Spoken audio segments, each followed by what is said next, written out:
consciousness has two separate paths for processing information. One's intuitive, one's intellectual, logical. All the paranormal stuff happens on the intuitive side. Nothing paranormal ever happens on the intellectual side. The intellect doesn't have any paranormal capacity whatsoever. It's always on the intuitive side. It's this wonderful world that we're in. Of my observation over the last 30 years, consciously being involved in sort of more indigenous practices of this type of like awareness that people call consciousness out of body, however you want to put it. Things have changed so dramatically. Things have really heated up in the last probably 10 years, where someone that would generally you would sort of park in the sort of status of potentially a psychotic episode to, hey, maybe we need to talk about what you're really seeing in your reality, right? Oh yeah, Yeah, absolutely. Yeah, it's unfortunately it's getting better now, but it's always been that people who are different right. are defined as being wrong. If you're different, then there's something the matter with you, and that's just a terrible concept that needs to be changed. When you're different, well, let's explore that difference, and perhaps we can even find that difference gives you advantages in some areas, or can be used in ways. So yeah, it's this idea that something different is frightening. It's kind of a herd mentality. If you look at a bunch of cattle, they're like that. If one of them kind of screams and runs off, they all run off. Even though most of them have no idea why they're running, but they all follow the herd. Anything that's different is ostracized also among cattle. If you have a cow that's the wrong color or the wrong kind of shading or something, then the others won't deal with it, won't be around it. They shun it. So things that are different are scary, and that's because we have so much fear. And when we let go of some of that fear, then things different won't be so scary. And if they're not so scary, we can actually find out that we'll learn something from those differences. And not only may they be useful and open our mind some, but we'll really learn something. So Yeah, yes, unfortunately, that's been the attitude, that if you're different and you hear voices and you see things and whatever, and you get messages, that you're psychotic and need to be given drugs to make that not happen. And that's a shame that that we treat differences like that.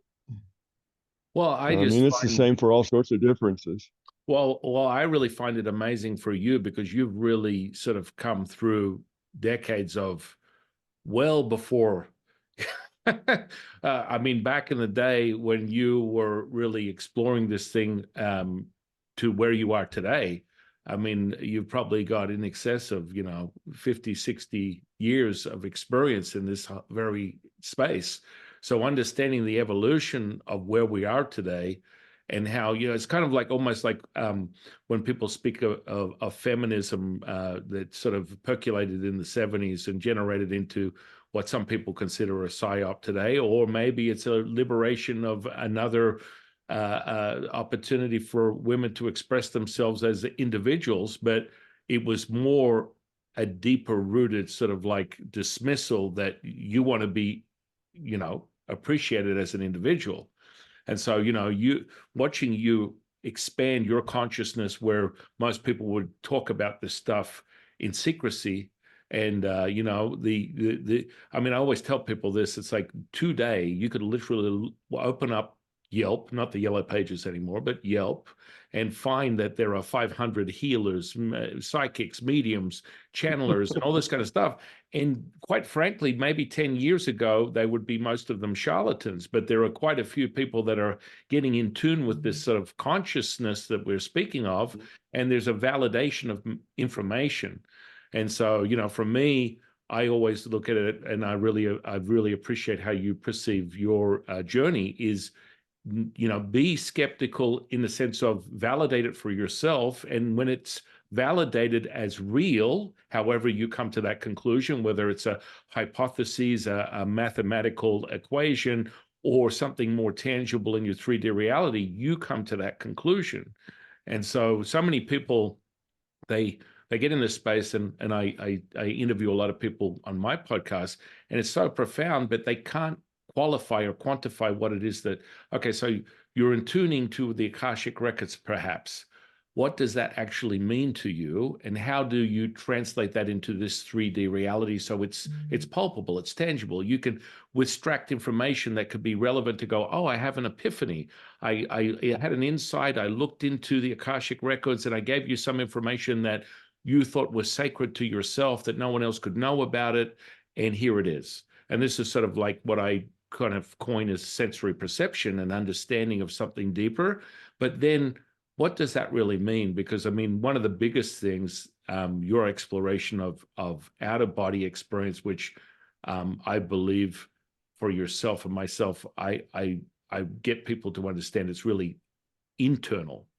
I don't know where that comes from. It just pops up on the screen for some reason. And so looking inside yourself to realize these things. But there's a very big sort of movement right now where they're very caught up in the processes. And it was really refreshing to hear you talk about, okay, well, where are you in your consciousness? Are you in that level of understanding where you need to fight the big bad demon, or there's a higher level of Christ consciousness, or you have to separate it within this dualistic sort of duality that you perceive, and it's necessary for it to transmute into your experience? And I think a lot of people tend to sort of like, they want the Hollywood version. So consciousness will give you the Hollywood version if you want to sort of raise it to a higher level. It's so refreshing hearing you say that, because people sort of then go, okay, the mechanism for out of body is you have to be laying on your bed and nothing has to be touching you, and there has to be a certain vibrational shift that pops your spirit out of your body, and then you perceive things in another way. Now, that's just one stir of the pot. But in actuality, it was so refreshing when I heard you mention it, because that's how I sort of teach people. You can literally be operating in this conscious perception instantaneously, and the validation is the information. The validation is the palpable expression. And I tend to revert back to the feeling that you get using this tuning fork as a validation, the physical body. Because a lot of people go, well, I'm out of body and I'm just consciousness and I don't feel anything, but you're still, as you would put it, recording data. And where's that data coming from? Where are you referencing it? And where does it come back to when you come back to so-called reality? What are you referring to? Which is this physical body is accumulating this data to give you a reference point. I felt like this when I did this. I had this expression, this feeling. What are your thoughts on that, Tom? Well, that was a lot. Let's go back to the beginning. From my perspective, I can tell you what the Akashic records are, what data's in them, and why that data is in there. So they serve a purpose, a necessary purpose. In my my metaphors, this is a virtual reality, and it's computed. Well, in order to compute that virtual reality, there's certain information that the system needs to have and have on hand, so that every time it doesn't have to go out and try to look this in, try to create this information. It has it at hand. Well, that's what those Akashic records are. That's the databases that it needs to have available in order to render this virtual reality. So it's it's not a mystery. How is it that this database just got out there, and these records are available, and is that some kind of magic information? But no, it's simply a database that has to be created in order for the rendering engine to run this virtual reality. So it's very understandable from that viewpoint, and the information that's in it. And, the information doesn't always stay in it forever. Some information that becomes useless gets dropped out. of the other end in time. And instead, it gets kind of grouped up into a statistical thing. So if you go back and say, well, okay, I want to go back in time in this database and see how cavemen lived. Well, though you will see pictures of individual cavemen, what those cavemen are doing, what they look like, and how they're acting is really an accumulation over sort of what cavemen looked like at that time. It's not really the history of a caveman, because there's no point in keeping that kind of specific data for that long. But it's there in general, much like if you were reading about it in a really good book that knew what it was talking about. The book would describe things in general and show you some pictures that were typical, and so you get that kind of a thing out of it if you're going back deep into the database to keep track of what that caveman had for lunch at a particular day is not significant anymore. That's not relevant, so it's not kept. So the database doesn't really have everything in it, but it appears to have almost everything from our viewpoint. From the stuff that matters to us, it seems to have almost everything. So that's kind of the Akashic records. As far as the things you get, the information you have, in a virtual reality, basically you are the consciousness for an avatar. You're the player, and the avatar is the body that you're playing. Okay. And the point of the game is that you have experiences in which you have to make choices. And by making those choices, you will help your consciousness quality either evolve or de-evolve. And it splits between, I have the two sides are, the evolution side and the de-evolution side. I also call the love side and the fear side. So if your choices are fear-based, then you de-evolve. If your choices are love-based, you do evolve.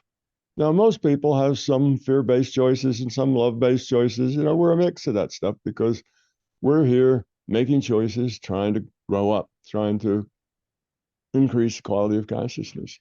So when you go out of body, you're getting a data stream from, we'll just call the larger conscious system. I don't like to get too detailed there because, that's a metaphor. Everything is really a metaphor. You have to use metaphors talking about this because our languages, no matter what language you speak, if it's an earth-based language, it was made to describe physical things and also feelings. Physical things precisely. Feelings sort of describes in multiple ways, so eventually you can get your idea across. But that's what it's good for. It's not good for describing the fact that in the consciousness system, there's no such thing as space. There's no such thing as distance, you see. Now, we try to think about that, say, what's that like? And we can't think of anything because it's not something that we're familiar with. It's outside of our awareness. So if it's outside of our awareness, it's outside of our language's ability to describe how it works, then we're kind of lost there. So we just have to say, well, those are the attributes of consciousness. It's aware, it has mind, it has memory, it processes things. Its purpose is to lower its entropy, and we can say a lot about it. And we're all parts of it. All of us are pieces of this larger consciousness system, and the larger consciousness system evolves by lowering its entropy, and we as subsets of it, we do the same thing. So we're sort of the system strategy for lowering its own entropy. It's got all these pieces that go out and make choices in this virtual reality, which gives them meaningful choices, life and death choices with consequences. Whereas if they didn't have the virtual reality, they'd be like in a big chat room.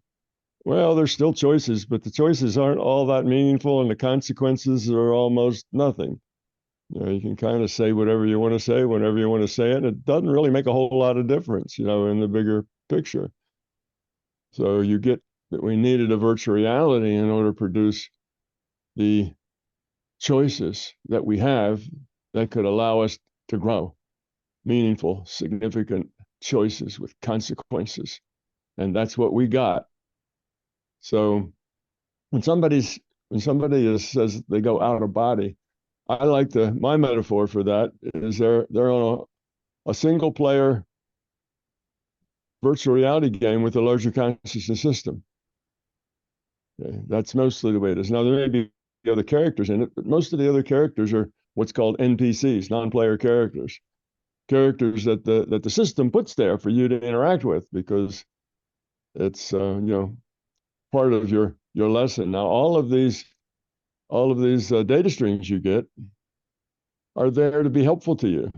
They're there to help you learn, help you grow. And as you say, if you're at the stage where it's all about grabbing your sword of truth and going out and fighting evil, if that is the way you visualize and internalize how to change things, is you go out and fight. That's how you change things. You vanquish the evil. And that kind of a control, power, force mentality then throws you into out of body scenarios that look like martial arts films. There's just a lot of fighting going on, and you always end up being the hero that saves whatever it is you're saving. And these feed the ego of the person having the that out of body. But that's where they are. That's the mode in which they're thinking and they're feeling. That's what makes sense to them. That's the only way they can think of to vanquish evil is to get rid of it, to kill it. And so that's what you get. It doesn't mean that the virtue, the great out there on the other side, is full of monsters and other kinds of evil people, lurking around that you have to go fight. That's just a one-on-one, a single player virtual reality, and you get a data stream that is at your level of understanding and comprehension of reality. But actually, it's a little above your level because the idea is for you to grow. So it has challenges in it. You'll always get a challenge where maybe some big monster runs up, but doesn't try to bite you immediately. Well, there's the challenge. Do you lop off its head or do you strike up a conversation? It's not trying to bite you. Which do you do? Now, if you just immediately chop off its head, well, you're not quite ready for that. So the system is constantly introducing challenges. Whereas if you grow up a little bit, you said, well, this thing doesn't seem to be wanting to kill me right now. So let me talk to it and find out something about it and what its purpose is and how it sees me. And, does it see me as the evil that it has to fight? What's the bigger picture here? And once you kind of graduate to that, then the martial arts part of it kind of disappear, and you start in a whole another set of virtual reality experiences in your out of body. So once you understand that, you realize that the out of body is a learning place. It's a place where you learn. It's not like you go somewhere out of body. It's not like going to Chicago, where everybody who goes to Chicago will basically report similar things. Oh, there's a lake, there's tall buildings, there's a good planetarium, that's Chicago. So everybody will see sort of the same things. If they go down the same streets, they'll see the same houses and maybe even some of the same people walking on the street that day. But when you go out of body, that's not the way it is. This is a virtual reality data stream that you're getting that's made just for you, for where you are, for who you are. And if you have a lot of fear, well, you'll find fearful things. And if you have a whole lot of fear, you'll find plots and schemes and dastardly, groups of people planning our demise, and you'll find all sorts of things. So a fearful person will find fear because that's how they see reality in terms of fear. A loving person will find love because that's how they define, the nature of reality. And anyway, so that's really what out of body is. It's a learning tool.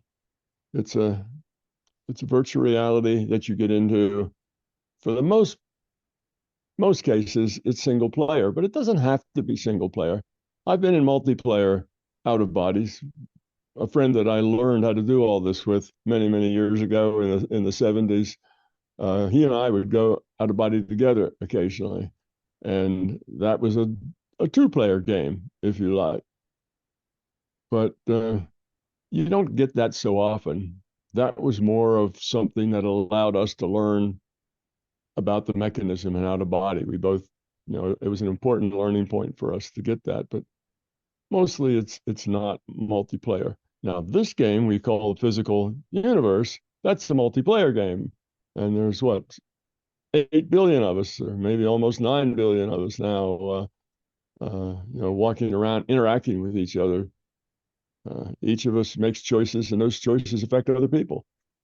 It affects them, so they make different choices, which then affects other people, and they make different choices. So these choices that we make have a ripple effect. How we act affects how other people act. There is a thing called collective consciousness. And if you're in a group of people and you, in your mind, see yourself as part of that group, then you will be part of that collective consciousness, whether that group's a family or a nation, or humanity itself. It doesn't matter. There's all different kinds of ways to group it up. It may just be your brothers and sisters in a family, and if you're a part of that group, then your consciousness becomes part of the collective, and that collective consciousness is just a vector sum of all the consciousness that are in it, plus a holdover of all the consciousness that were in it that are still affecting behavior.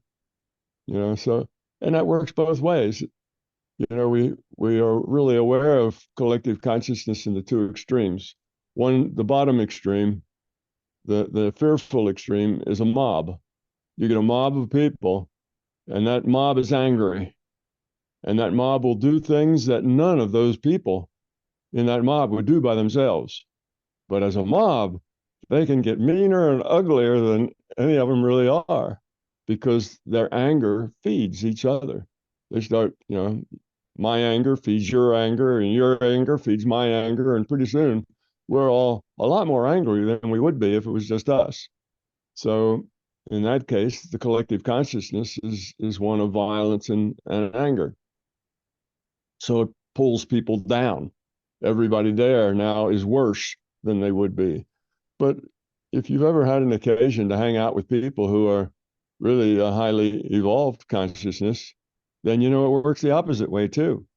When you're with people like that, you feel better, you feel lighter, and you tend to smile more, and everything seems to be good.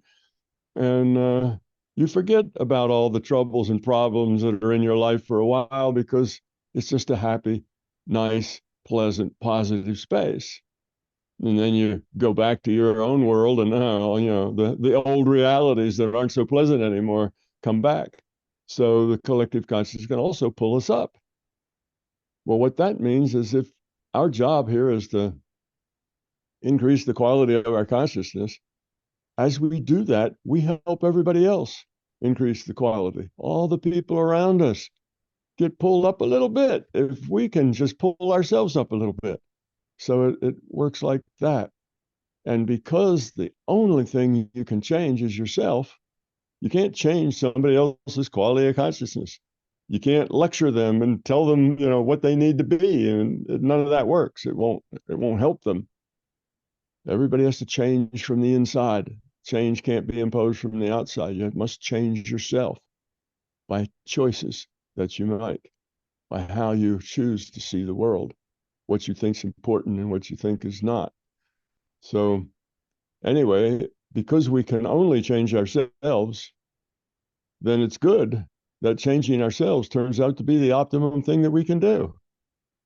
If we want to help the world, the best thing we can do is change ourselves, because that will help pull up others.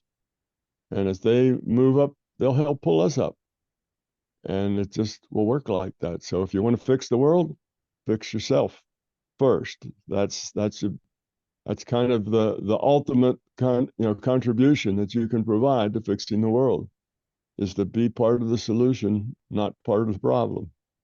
So you're more love-based in your interactions and in your thoughts and doing than you are fear-based in those thoughts. Like I say, most people are a mixture.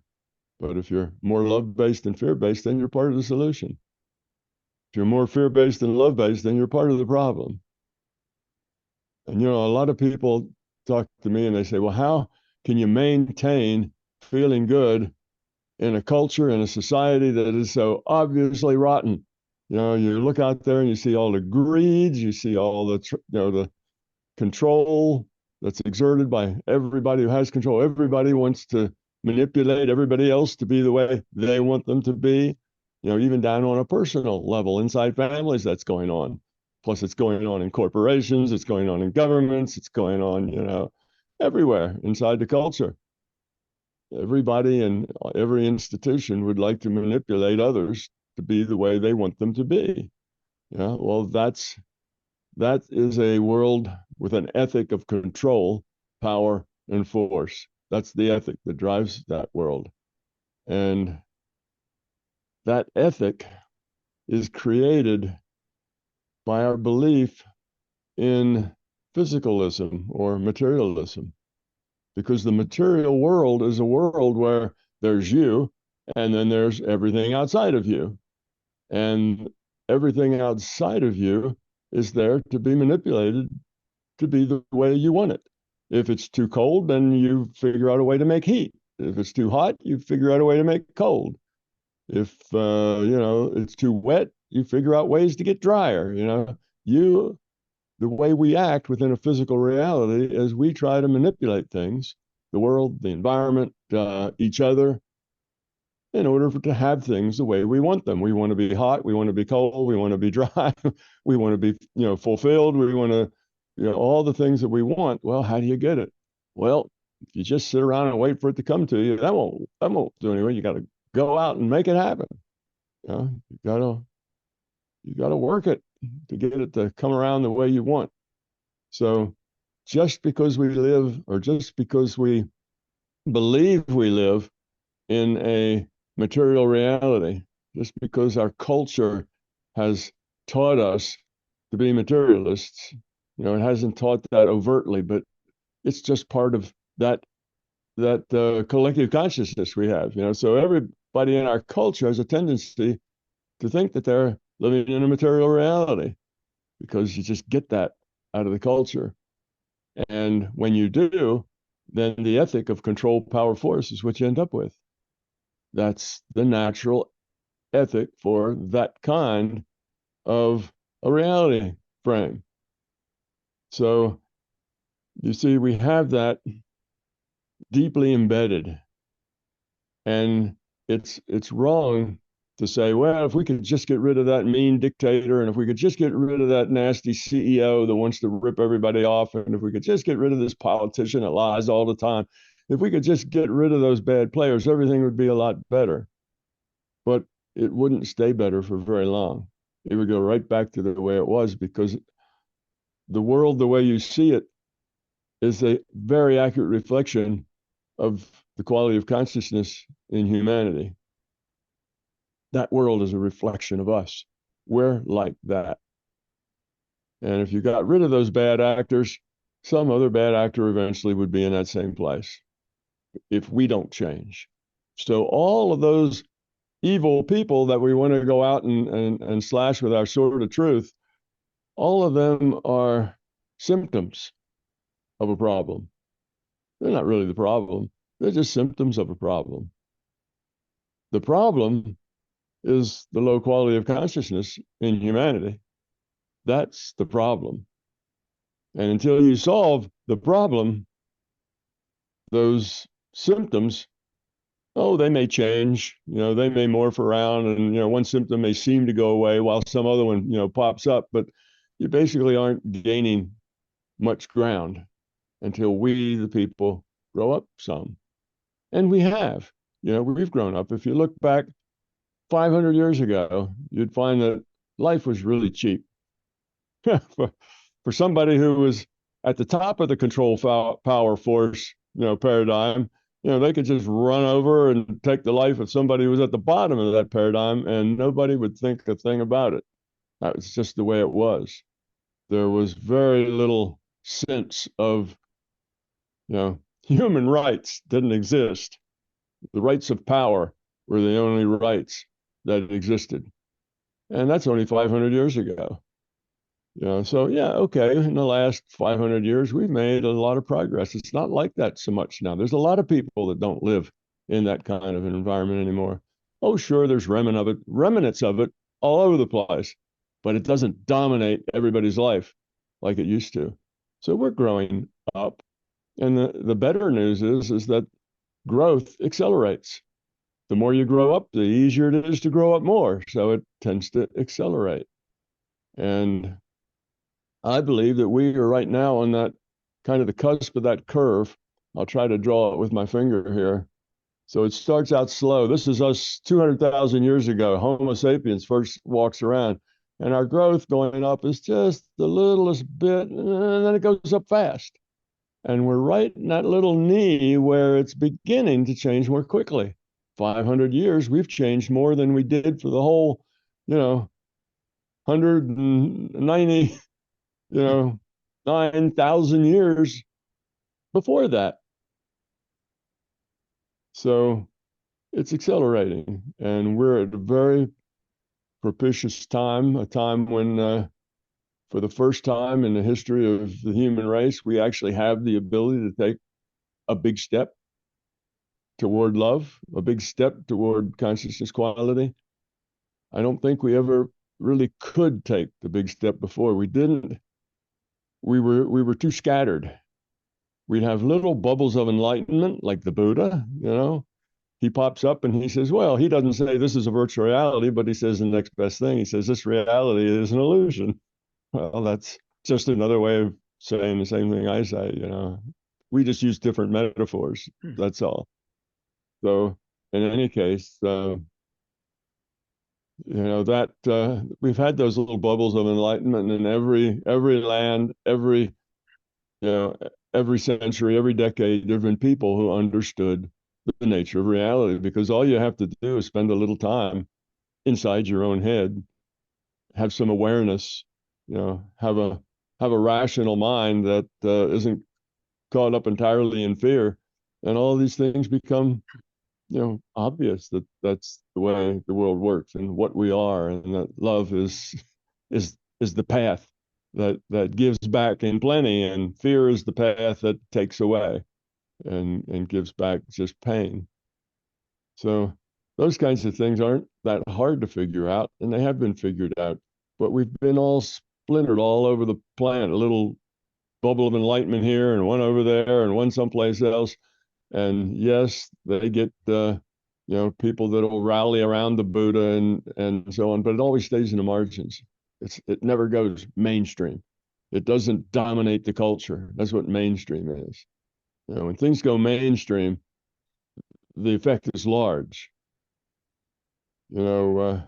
Even fads are basically memes or ideas that go mainstream. When suddenly everybody needs a hula hoop, or everybody needs a beanie baby, or whatever else the fad is, well, it gets into that collective consciousness, and people are excited about it, which makes other people excited about it, which makes other people excited about it, and pretty soon everybody's excited about it, and that's what going mainstream is about. You're now you have dominance in the culture over other ideas and over other things. So we have the ability now to do that because we have worldwide communications.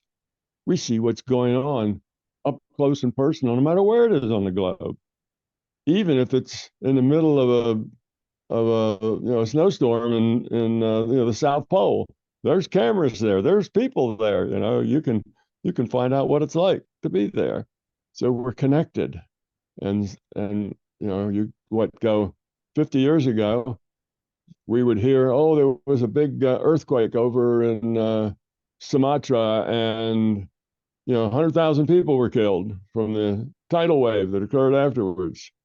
And everybody go, yeah, gee, that's too bad. Yeah, what's for dessert? You know, people wouldn't connect to it. They didn't even know where Sumatra was. It's somewhere out there. Kind of sounds Eastern. I don't know. It's somewhere else in the world, but it's not here, and it doesn't affect us. So we really don't care. We don't have any connection to it. Now, when that same earthquake kicked, every news station of everybody else on the whole planet is there photographing it, looking at it. You can look into the eyes of that child that can't find his parents. It's there. So we have become a much smaller place than it used to be. Our planet's shrinking in that sense. Communications are everywhere. So eventually it'll shrink to the point that we become a family. And when it becomes a family, we try harder to be nice to each other. When it's strangers, we really don't care much whether the stranger, lives or dies. It doesn't amount to us. But when a family member, whether they live or die, that's more significant to us. So that's part of the process of us growing up, is that we have an internet. Until we had the internet, bubbles of enlightenment stayed in their own margins, and that's as much as you got. They didn't actually go to where the great majority of the people in the world said, yes, that makes sense to me. And besides, religion in a material based philosophy is just an opinion. And everybody knows opinions could be wrong. Opinions are just opinions. They don't carry any force. There's no philosophical, certitude or certainty about them. They're just opinions. Yeah, okay, a bunch of people think that, but that doesn't make it right. It doesn't mean anything. You can get a bunch of people believe anything. So it's irrelevant. So all those little bubbles of enlightenment kind of hung out in their own margin somewhere, and that's where they stay. So religion isn't an answer, because religion is stuck in the margins, just like everything else. It's an opinion. It's not a fact. But now, with this understanding of consciousness, that's different. Now it's a science. You can see how consciousness creates physics, how consciousness answers all these questions in science that the physics can't answer now. It answers all it explains all the old facts and comes up with new facts that the old ideas with materialism can't explain, can't touch. They don't know why. They don't know how quantum physics works. It's just weird science. They don't know why the speed of light's a constant. There's all sorts of things they don't understand. They don't even know where the basics come from. If you ask a physicist, well, where does charge come from? I have no idea. Where does mass come from? No idea. Where does space come from? No idea. They don't know where any of the fundamental things that are in physics even come from. They just are because they are. They're there because they are. Well, shoot, if you said something like that to most physicists, they'd say, well, that's not falsifiable. That's not science. That's just BS. That's just your opinion. You mean they're there just because they're there? They would call that nonsense right away, but yet physics is based on that. So you have mysticism at the very basement, the basement level of physics. When you go all the way to the basement, what you find is, a mystical belief that things are just because they are. They have no reason. Where did that ball of plasma come from before the Big Bang happened? Well, there's no reason. It just was because it was. So we have, and the Big Bang is the physicist's main way of explaining, the cosmology, why we're here and what it's all about. And that's based on a mystical happening. So it's just the physicists don't see it that way. They feel very justified in their and they're being non-scientific, but nobody else can be. It's a kind of an inbred arrogance in the field that you think that your assumptions are not assumptions, they're facts. But other people's assumptions are, of course, assumptions. So religion always got tagged with it's an opinion. It's not a fact. So you can believe it if you want, or you don't have to believe it if you want, and it doesn't matter. That keeps it in the margins. You can't go mainstream like that. You know, mainstream is going to require something more solid that people can't ignore and can't say, well, you can believe it if you want or not, because it's true and you can show the truth of it. So we've got that now, and that's going to change everything once we can spread this information that shows a science of consciousness is a larger science, a more accurate science, a bigger picture from which you can derive everything else. And now these ideas like love is the answer, love is our purpose to go to that. That's not just an opinion, that's a fact, because you've got science and you can logically derive why that has to be true. It's not an opinion anymore. So that's where the future is. So here we are on this curve starting to go up. I think it's going to be those ideas being accepted as science, which might happen in the next 20, 30, 40 years, who knows? And when that happens, then it'll be mainstream because the physicists are now, they're in the role of the high priests. The high priests used to tell everybody else what to believe. Well, now it's the physicists that tell everybody else what to believe. The world is like this. The world works this way. So I should just say the scientists in general, not just physicists, but the scientists tell the world what to believe. And if the scientists say this is the way the world is, even though people don't understand it at all, they go, that's the way the world has to be, because those scientists, they don't lie. They have a scientific method and it's been verified. So the scientists are the new high priests, and the core of their belief is materialism. And that core belief in materialism has painted themselves into a corner that doesn't have the answer in it. The answer lies someplace else. The answer lies in just what we were talking about, understanding consciousness, and that consciousness, logically leads you to love. Love is the point. Love is the purpose. Love is the answer. We're here to grow, to increase the quality of our consciousness, to whatever you want to call that, spiritual growth. You can give it all kinds of names. Lowering our entropy. It's all saying the same thing, but it's quite logical, and the science is there to demonstrate it. Now, I got a set of quantum physics experiments that if I can collect enough money, I'm going to have them done, and they will produce very strong evidence that, one, this reality is virtual and computed, and two, consciousness is the computer. So they will do both of those things. Now, that'll be a physics experiment. That's defined as truth. That's in science, experiments define truth. Whether you like it or not, that's what they do. So I see that we're headed toward a bigger step in understanding and in consciousness, and that's why now there's so much more activity. Like you say, you could go to the yellow pages and find 10 or 20 ads for healers, that have nothing to do with traditional healing. It's all from the mind. And you generally have a lot of movies and a lot of videos. There's a lot of cultural, um, creative things that are in that same vein. The mind does marvelous things. It's about the mind.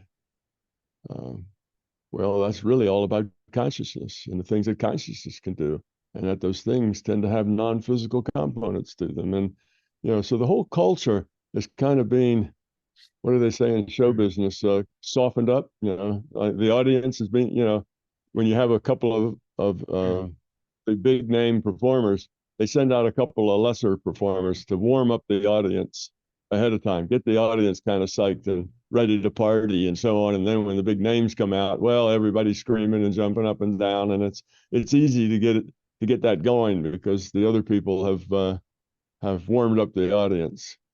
Well, all the stories and the movies and the rest of it that talk about consciousness, mind, and the mind, extending into non-physical areas and affecting us in different ways and so on. All of that is kind of the warming, the initial players going out and warming up the audience. It all helps. And organizations like yours, and the Zen folks and the people who do yoga and stretch things and so on, all of it helps. All of it adds. So everybody that has even a piece of the big picture is part of the solution, even if they have just a piece of the big picture, and they're using their mind to heal, or they're telling fortunes, or whatever they do, because people will go to them just even on a lark just to see what happens, and they walk away amazed because many of these people, as you say now, have real talent. So they click up the consciousness dial. Yeah. It's really interesting because you speak of, in your own admission, moving from your right brain to your left brain, sort of being more analytical when you're naturally creative. And that was sort of like a different reverse sort of processes for most people when they're perceiving their reality. They start from their head and they think about everything, and then they go into potentially a creative sort of like viewpoint of reality.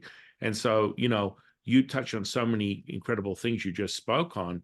And when the thing that resonates so much with me and your messaging is the evidence-based experience. And now from a bigger level, when you're creating the experiments and crunching the numbers and validating it through a science-based sort of theory, because we always talk about the theory. Well, what is the theory? The theory is, this is my consumption of all things consciousness, and this is my viewpoint of what reality is.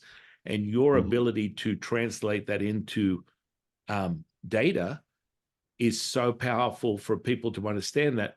On a layman level, though, it as you said, this conscious collective, it's still very much conceptual. And so what I find from the esoteric indigenous practices that I've been teaching people in for, well over 30 years, there's a level of understanding. You slip in, as you mentioned before, your consciousness gives you what you can handle. I sort of literally had entree into this very world of healing almost from the second I started my journey as a priest 30 years ago within Taoist practices. And so, one of the first things that I was exposed to was the concept of distance healing, the practice of it. So there was a ritual that was given to us within Taoism to perform these practices. And so the first event that I had was a friend of mine called me on the phone. I just finished this day of training. And she said, "Look, I can't see you. I've got a sprained ankle. It's the size of a watermelon. I'll have to catch up with you next week." And I'm like, "Okay, well, that's too bad. I wanted to catch up." And I said, "Stop, hang on a second." She's like, "What?" I said, "Let me try this thing that I was trained in." Now, I attribute my perception of this and how it works so well is I look at everything at face value, childlike in my nature. And we speak on, and you've spoken on brain waves and understanding how you access these levels of consciousness through a brainwave transmission. The brainwave is the access point. From my opinion and from what I hear through your own research, this is how you help understand how you access this consciousness. Now, I just basically looked at it at face value and said, "Look, it says here, do this, this, and this." And then I finished it off with what we call an incantation: heal, heal, heal, heal, heal. And expletives were coming out through the phone. "What in God's name did you do?" And I'm like, "What are you talking about?" And WTF was the abbreviated version. And it was like, my ankle completely shrunk back. I'm standing on it. I don't have any swelling at all. And I'm like, now you're lying. And so the first thing I said to her was, you're lying. She said, I'm not lying. And in those days, it's a Polaroid. So she took a photo of it. I raced over to her house. Her mother was there, and she's standing on it. They're looking at me like they just met like Gandhi or Dalai Lama or whatever. And I'm like, so what's going on? And it's like, it was the size of a watermelon. It's gone. And the same second that you said it, and I'm like, sure. And they showed me the photo. I was like, this is unbelievable. Now the mother's sitting there, and she's like, I always knew you were a healer. And I'm like, what do you mean you knew I was a healer? And this is this intuitive insight or understanding of how things work.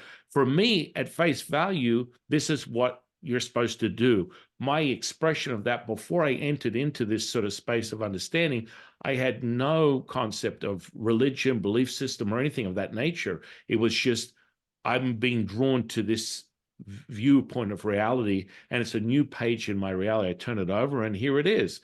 And since that event, that very event 30 years ago, seeing these type of phenomena is an everyday thing for me, and it's not unusual. It's sort of like on that particular woman, the mother, I actually witnessed a gangrenous foot turn back to pinky flesh and blood tone color in 40 minutes.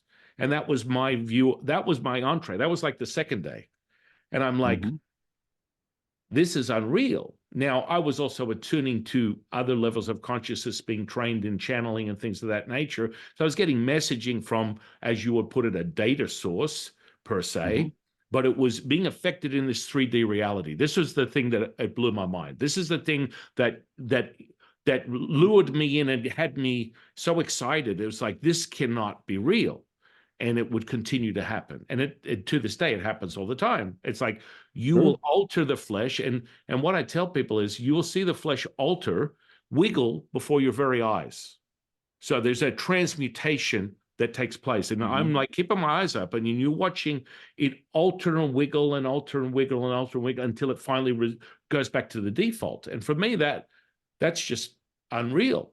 I still say it's unreal, even though I keep repeating, witnessing these events. I mean, one that comes to my mind is this woman had this cyst on her breast the size of a baseball. And we both went into this state of consciousness, and literally her flesh opened up, the pus poured out of her breast into her basin, her sink, and then it sealed back up. And the two of us are sitting there going, there's no way. There's no possible way that this is possible. Now, unless I witnessed it with my own eyes, you're smoking something, you need an evaluation, there's got to be a situation. But these are the things that I bear witness to on a daily basis. And so I want to sort of like talk to you about this, because you've touched on healing. And this is sort of like stuff that I teach people on. And within Taoism, you use internal alchemy practices that are based in what we call Neigong, which means inner power. More of you work on the Dantian, which is what they call energy field. And so that would be more commonly reflected of like Hindu practices, chakras, energy centers. And so by strengthening the actual architecture of the energy field, you're able to transmute the energy and direct it however you choose to. Now, that can come in the form of an opponent or a subject that you want to manipulate in an opposing force sort of situation, or transmute what we define as what they call magnetic fluidity into shifting physical, things, material things. And so it's sort of like you share that quite often. I've heard you speak on it, and I imagine you've experienced a similar sort of like phenomenon. The question I ask you is, for me, there's a system of mechanism of understanding of how to train someone to obtain this consciousness. And so what's easier to describe it is I literally drop into this state of trance, and things literally mutate and melt before my very eyes, and I can feel it and see it. And this is what I describe as a sensory perception. And when I measure it, there is a brainwave state. And more commonly, when I channel like someone like a Lao Tzu as a data stream of information, which really what is how you would define it, it's like gamma frequency. I've measured my brainwave state of up to 100 hertz. It's not unusual.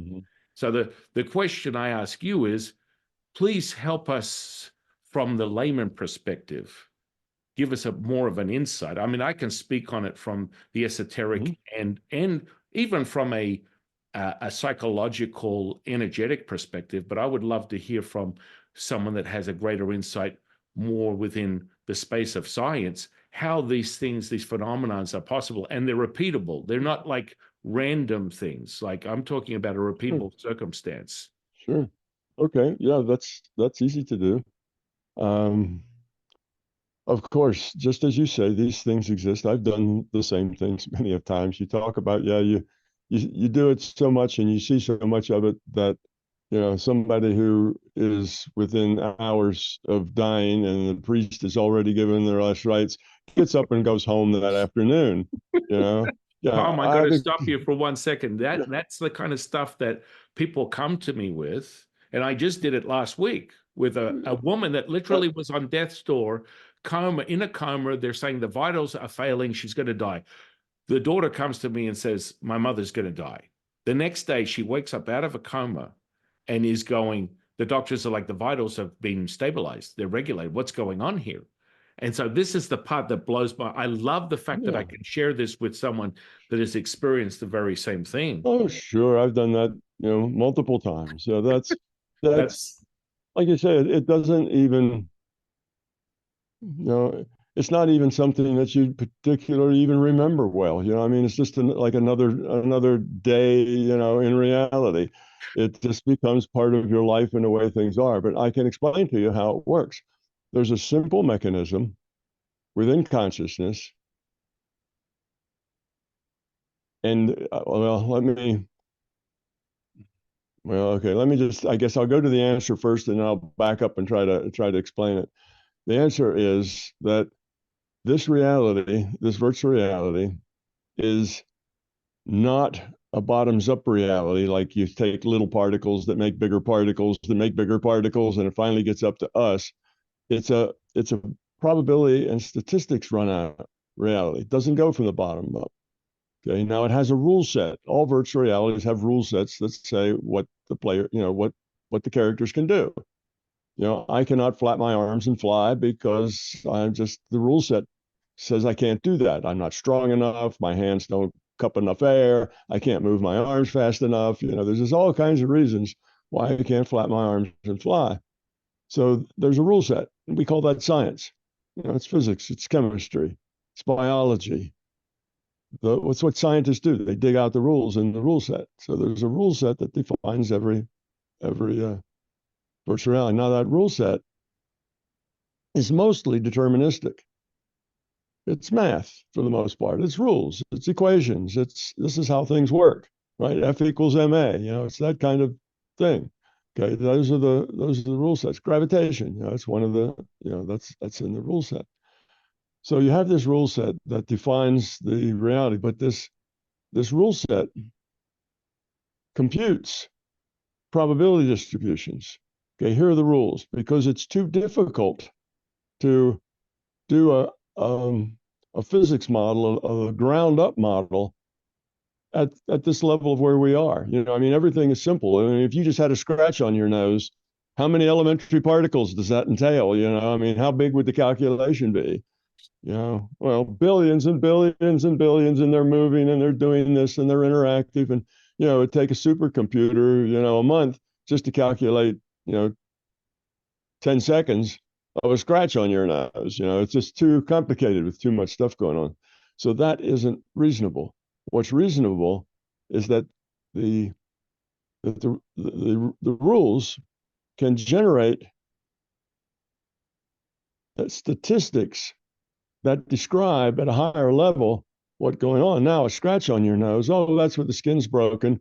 It turns red. There might be a little bit of blood. It takes 3 or 4 days to heal. and the skin will, grow back over it. It'll be red and it'll go away. Okay, that's a scratch on your nose. Now, there's no particles, there's no atoms, there's no molecules, there's really no flesh. It's just the result. This is the result that happens. And there's statistics about it. Normally, it'll take, a week or two before, the redness goes away. Sometimes it might get infected, sometimes, and it's got all these possibilities. So it's just a probability and statistical process. Most of the time, this happens. Some of the time, that happens. There's these. So the way it works is that there is a database, and this is where the Akashic records come from, that keeps track of everything that's possible and the probability of those possible things. Just because you're possible doesn't mean that you're probable. You can be possible, but have a 1 in a million chance of happening, but it's possible. You see, so all the possibilities also have probabilities. Now, that's a database that the system needs. And to get that database, it has to keep track of what everybody's, what everything is, what everybody's doing, where all the actors are, what are they doing, what are they in the process of. So it needs to keep track of all that. And that's why you have this database. You have to have that for the rendering engine to compute. So what the system does is it takes a random draw from that probability distribution of the possibilities. Now that means that if the things that are more probable are more likely to come out of that random draw. The things that are less likely to come out of that random draw. But anything might come out of that random draw. That random draw might pull a 1 in a million thing out of it. And those things happen sometimes, and 1 in a million stuff just happens. Well, that's why, because it just gets pulled out occasionally. But most of the time, what we expect gets pulled out because that's more likely. So most people, it just takes 2 weeks for their scratch on their nose to heal. And you can, it can do that. So see, very few calculations are needed. This is a very simple way to do this, not dealing with trillions of little particles that all affect each other and they go together and then they build up things like membranes, and eventually they build up cells and cell walls and cell nucleus, and the nucleus itself has all kinds of stuff in it, and all, you know, all that complexity. You can't do that. That's what the physicists would like to do, build it from the ground up. But our reality is a probabilistic reality because that's actually calculable. It's I don't know, a trillion times less complicated and easier to do, because all you're computing is the result. You don't compute all the processes that lead to the result. They're just captured in various probabilities of various things happening. And you know what all the various things are happening because you've been running this virtual reality for lots and lots of years. You know how things happen. Been a lot of scratch noses in those millions and millions of years. And it's very easy to come up with probabilities that are very accurate as you need them to be. So anyway, so there's this database. That's what the Akashic Records needs to keep track of all the possibilities and their probabilities. Okay. Now, as time goes on, you start with a probable future. If present trends continue, this is what would happen, and then this and this and this. So you go out, but the further out you go, the rattier that gets, because you're assuming that it's going to be this way, and then from that assumption you make another assumption it's going to be that way, and from those two assumptions you make another assumption. So you can only go out so far between the data. Doesn't mean much, but there are some things that may be very probable. The data doesn't change that much. Some things may change a lot. So what we have is that the future, the way the system can tell you what happens next, isn't because it's got this string of support up from the bottom up in calculations. It's a deterministic thing. It's got a probabilistic thing. So what happens next is this random draw from the probability distribution of the possibilities. Okay, so if I dig a hole, what's going to be in there? Well, nobody knows what's going to be in there. Dirt, roots, rocks, maybe a gold doubloon if I live down on the Gulf Coast, who knows what's going to be in there. So random draw, and what do I get? Dirt and rocks. All right, that's the most likely. But I might get a gold doubloon. That may be 1 in a million. It's possible. So that's how reality is created. Now, what does that have to do with what we're talking about in the healing? You have this database of all the possible things that can happen and the probability that they will. All right. Now, with your intent, you can modify those future probabilities. You can change the probabilities. That doesn't force the result to happen. It just makes it more likely. So something that was, 10% it would happen, 90% it wasn't, you might turn that around to 50-50, or even 90% that it will happen and 10% that it won't. You can turn things around. Now, where you have more uncertainty, you have more leeway. Where you have probabilities that are not that, not that large, you have, 55% and 45%. Well, that's easy to work, those kinds of things. And where you have lots of uncertainty, it's easy. You can work within that uncertainty. And everything has some uncertainty. So you take this lady and she's twisted her ankle and that ankle swells up. But there's no law, there's no thing that says every time an ankle swells up, it always takes 6 months to heal. It says most of the time it takes 6 months to heal. Yeah. But some of the time it only takes a week, and other times it heals overnight. And sometimes it heals, very quickly. All right. Now, the probability of that healing in 10 minutes or a minute is low, but you can change that probability. You can move that probability up from 1 in a million to maybe 1 in 10 or 1 in 5, or even higher than that. And on the other hand, the larger consciousness system is trying to help everybody grow up, right? Because we're a piece of it. We're just subsets of the consciousness of the system. So we grow up, it grows up. If I lower my entropy a little bit, well, I'm a part of the system. The whole system's entropy lowers a little bit because I lowered mine a little bit, vice versa. So the system has an incentive to help us grow up. So here you are, and you're a priest, and this lady has the leg, and you have just learned how to focus your intent on modifying the probability of the outcome. And you do that. Now you're changing the probability.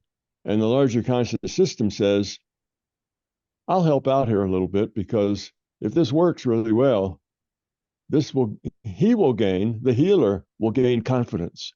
The healer will gain knowledge that this works, firsthand knowledge, and that will build confidence. And with confidence, he will be able to focus more clearly and with more power. If he has lots of doubts, oh, really? You teaching me this and you expect this is going to work? Oh, come on, If you have a lot of doubts, then it doesn't work nearly as well. When you know it works because you've done it 100 times, well, you're very confident, and that allows you to put a lot of force behind modifying the future probabilities. So the system comes in and it helps out. It says, all right, we'll pick the 1 in a million. This lady's leg is going to heal in 2 minutes. That's not. Now, what does it do? It helps you because it gives you confidence, and you see that this actually does work and that there's something behind it. And now all you have to do is figure out more about it and get better at it. And you've taken this lady who now thought everything was material and that was impossible, and the mind couldn't do anything like that. Now she just had her mind open that these things can happen, and that the mind is a lot more powerful, and there's a lot more things going on in this reality than what the physicists will tell you, and all of her friends know that, because she tells every one of them, you won't believe what happened to me, and I had this thing, and it was big as a watermelon, and poof, it just disappeared, in a couple of minutes. So then all her friends know, and her mom knows it, and her mom tells all her friends about it. Maybe she writes a book, and sends it out there about her experience. So all of that's positive. All of that is helping everybody grow in the right direction. So there's several things going on there. One, you're modifying the probabilities.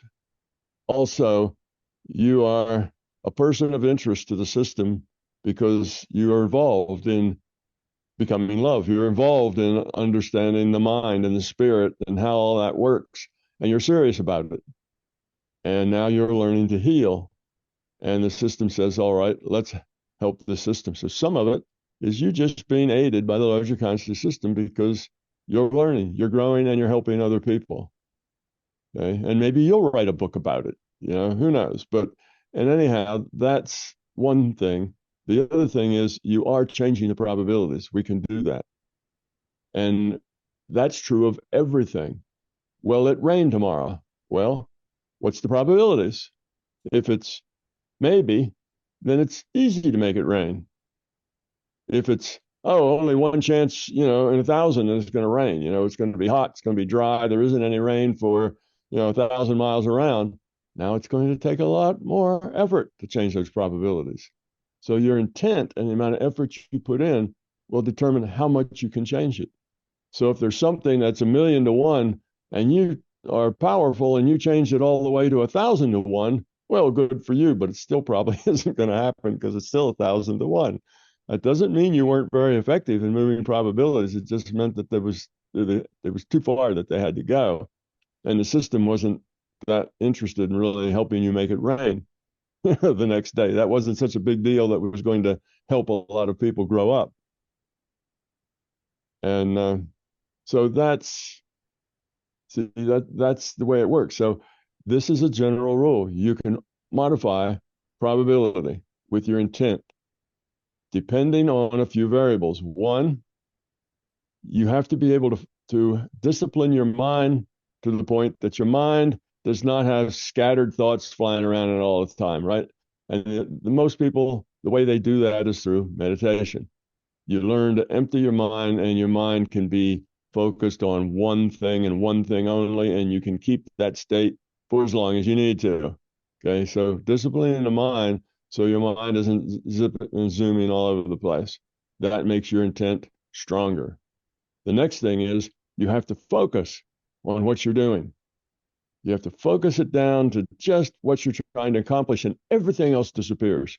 When you're doing that healing, you're not aware of the chair you're sitting in. You're not aware of anything else going on in the room. And if there's even people and they're having conversations, you don't hear them at all. You don't know they're there. You are focused 100% on that. So you have to be able to focus. It falls The away. other thing, the other thing that you have to do to get power is that you have to really care. If you're just doing this on a lark, if you're just saying, well, I want to see if see if it works or something, and okay, you can still be some effective if you have the focus and if you have the discipline. But if you really want to have an effect, you have to really care. You care about that person and their problem and their leg being swollen. They are important to you intrinsically, not because they're part of your family, but just because they exist and you would like to be able to help them. And that's important to you. So you have to have the right attitude. If you're just doing it because you'd say, "Oh, that'd be cool. I can't wait to tell all my friends, the nifty things I can do." Well, that just sucks all the energy out of it. That's not going to do it. That's just trying to build up your ego. It's the wrong reason. So you may tell yourself, "Oh, yes, I'd like to heal humanity," but your real reason deeper down is that you want to be cool. You want to be able to do magical things because that would be really cool and people would look up to you, and that's your reason. Well, that reason will prevent you from ever being very good at doing this. You have to be sincere and you have to really care about people. So what does that mean? That means you need to be a bit grown up yourself. If you are full of fear, then you're not going to be very good at this. You're only going to be but so good at it. I mean, you can still be a little good at it, but you're not going to be really good at it because that fear is all high entropy stuff. That's that's a lot of ego. It's a lot of arrogance. It's a lot of that kind of stuff. And if that's what you're made of, you don't have the right stuff for doing this. Okay. No matter how much you practice meditation, you still don't quite have the right stuff. So those are the things that goes into it. You have to honestly, really deeply and truly care about people, other people. And being able to help them has to be something that you want to do, not a game you're playing, not something to puff up your ego. Right, it comes from the heart. It has to be honest and sincere. So if you put all those things together with a disciplined mind and with it's that caring is what gives it the power. That's the oomph behind it. The clarity and the focus are like tools you need to use, but the oomph behind it is the intensity with which you care about being able to help somebody. And that can't be faked or pretended. You either have that or you don't. If you don't, then it's because you have fear, and the fear is good. Excuse me, the fear is getting in the way. So that's how they work. The same way the placebo effect works. The exact same way. Okay. Doctor says, "Oh, take this pill, and this is marvelous pill, and it's going to make you better, and everybody who takes this gets better in a week." Then people who take that will get better in a week, even if it's just sawdust, just because now their intention is positive. They're not as worried. They're not as negative about it. Because if you got a little lump on your neck here, and if you go, "Oh my God, I got a lump on my neck," I bet that's cancerous. That's terrible. I'm afraid to go to the doctor and find out what it is. Well, what you're doing is you're increasing the probability of that being cancerous because you are putting your intention into, "Oh no, this is awful." Well, that's just raising the probability that the result is going to be awful, you see. And if you tell all your friends and they go, "Oh no, oh that's horrible. I'm sorry, George. Gee, I hope that's not cancerous." George is thinking, "Yeah, I hope so too, but oh, man, I'm really worried." Well, you see, now George and all of his friends are helping make that cancerous because of their fear. The only reason people worry is because they have fear. So if you're fear-based, then this kind of works against you. If you're negative, if you complain a lot, if it's, "Oh man, I never get any breaks, I never have any luck," what does that do?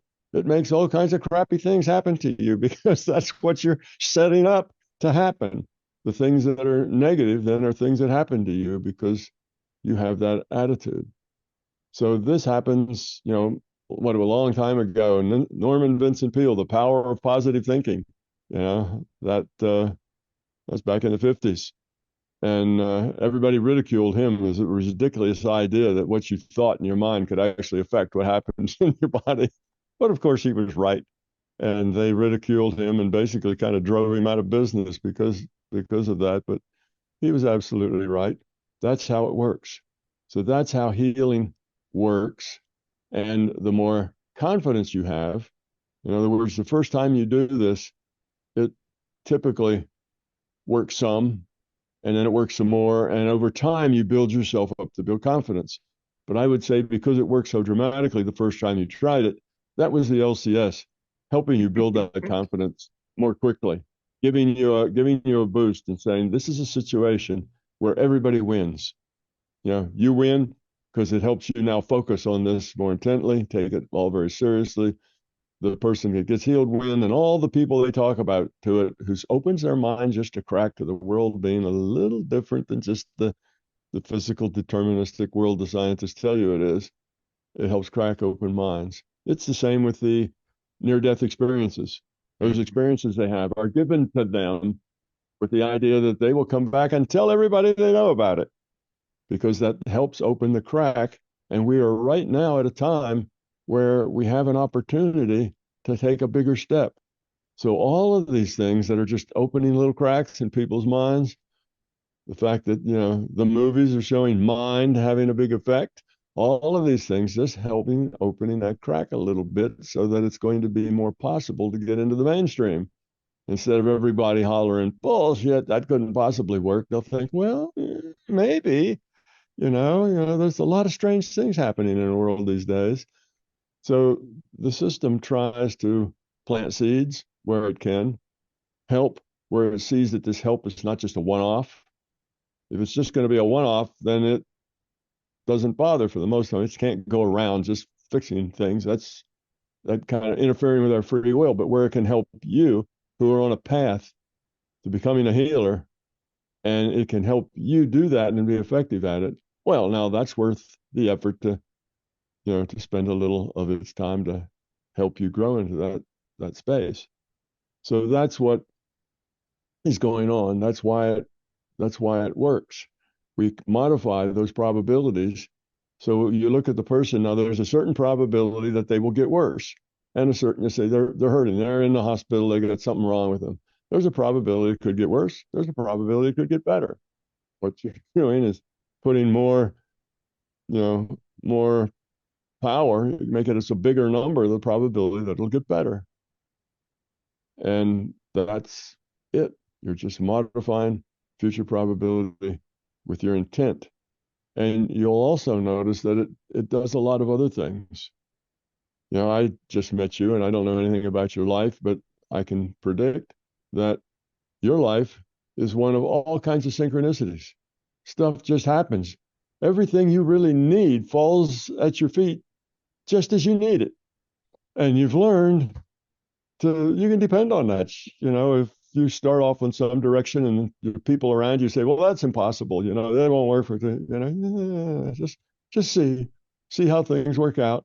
And all the stuff that you need to go where you're going just works out because you're just tremendously lucky. But you're not tremendously lucky. It's that you do those things for the right reasons. You're doing the right things for the right reasons. Your motivation to what you're doing is a good low entropy motivation. The system supports that. And in as much as there are uncertainties within that process, the system can manipulate that process to come out in a way that helps you out.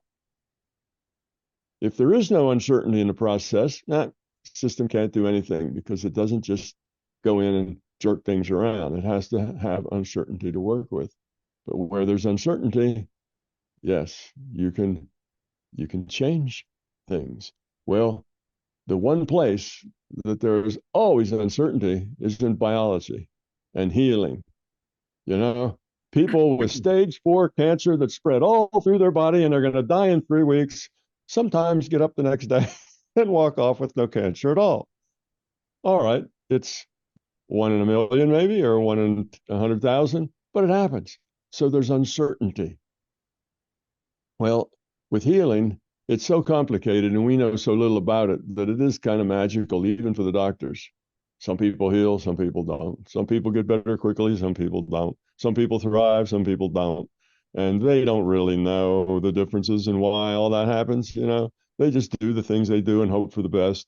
But with all that uncertainty, then you can take somebody with stage 4 cancer spread through their body and have them get up and walk off cancer free the next day. That can happen. You just modified the probability. But now let's say you go in and you had this lump on your neck. So you go in and you have a physician biopsy it.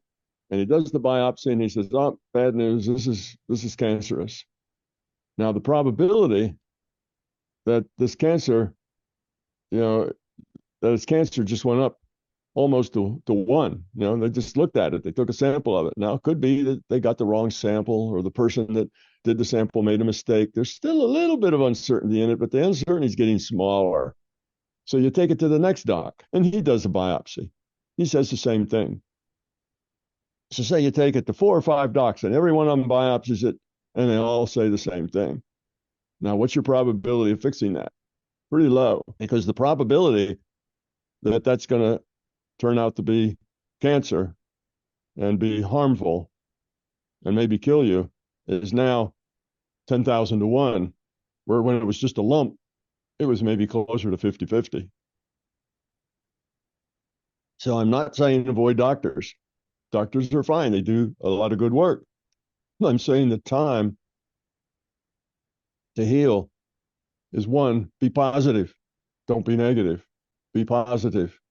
And take about 2 weeks so you and all your friends are working on that being benign.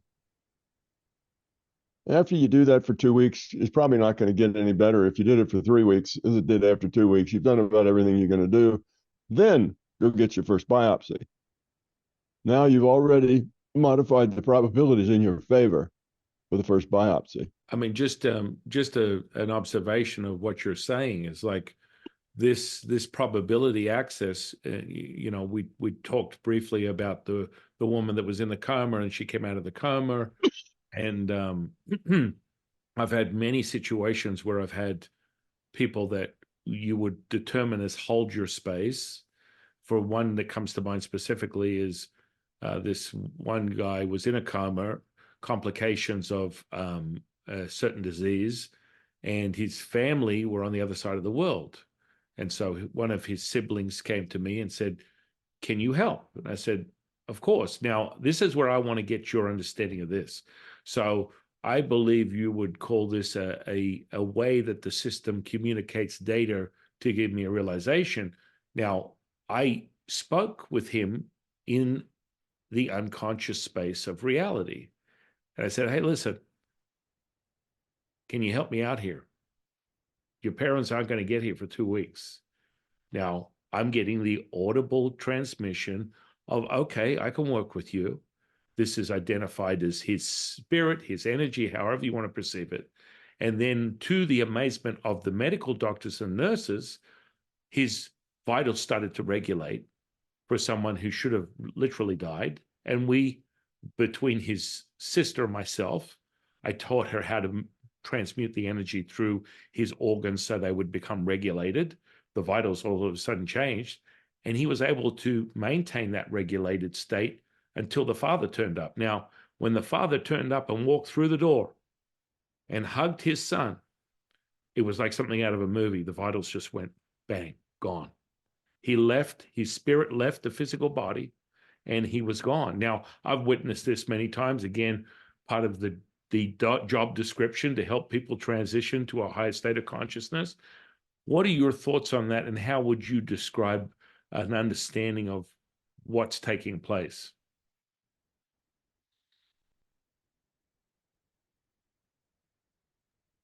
Okay. Well, there's several things taking place there. One, distance is irrelevant. You can be on the other side of the world. You could be on some other star system in the universe. It doesn't make any difference.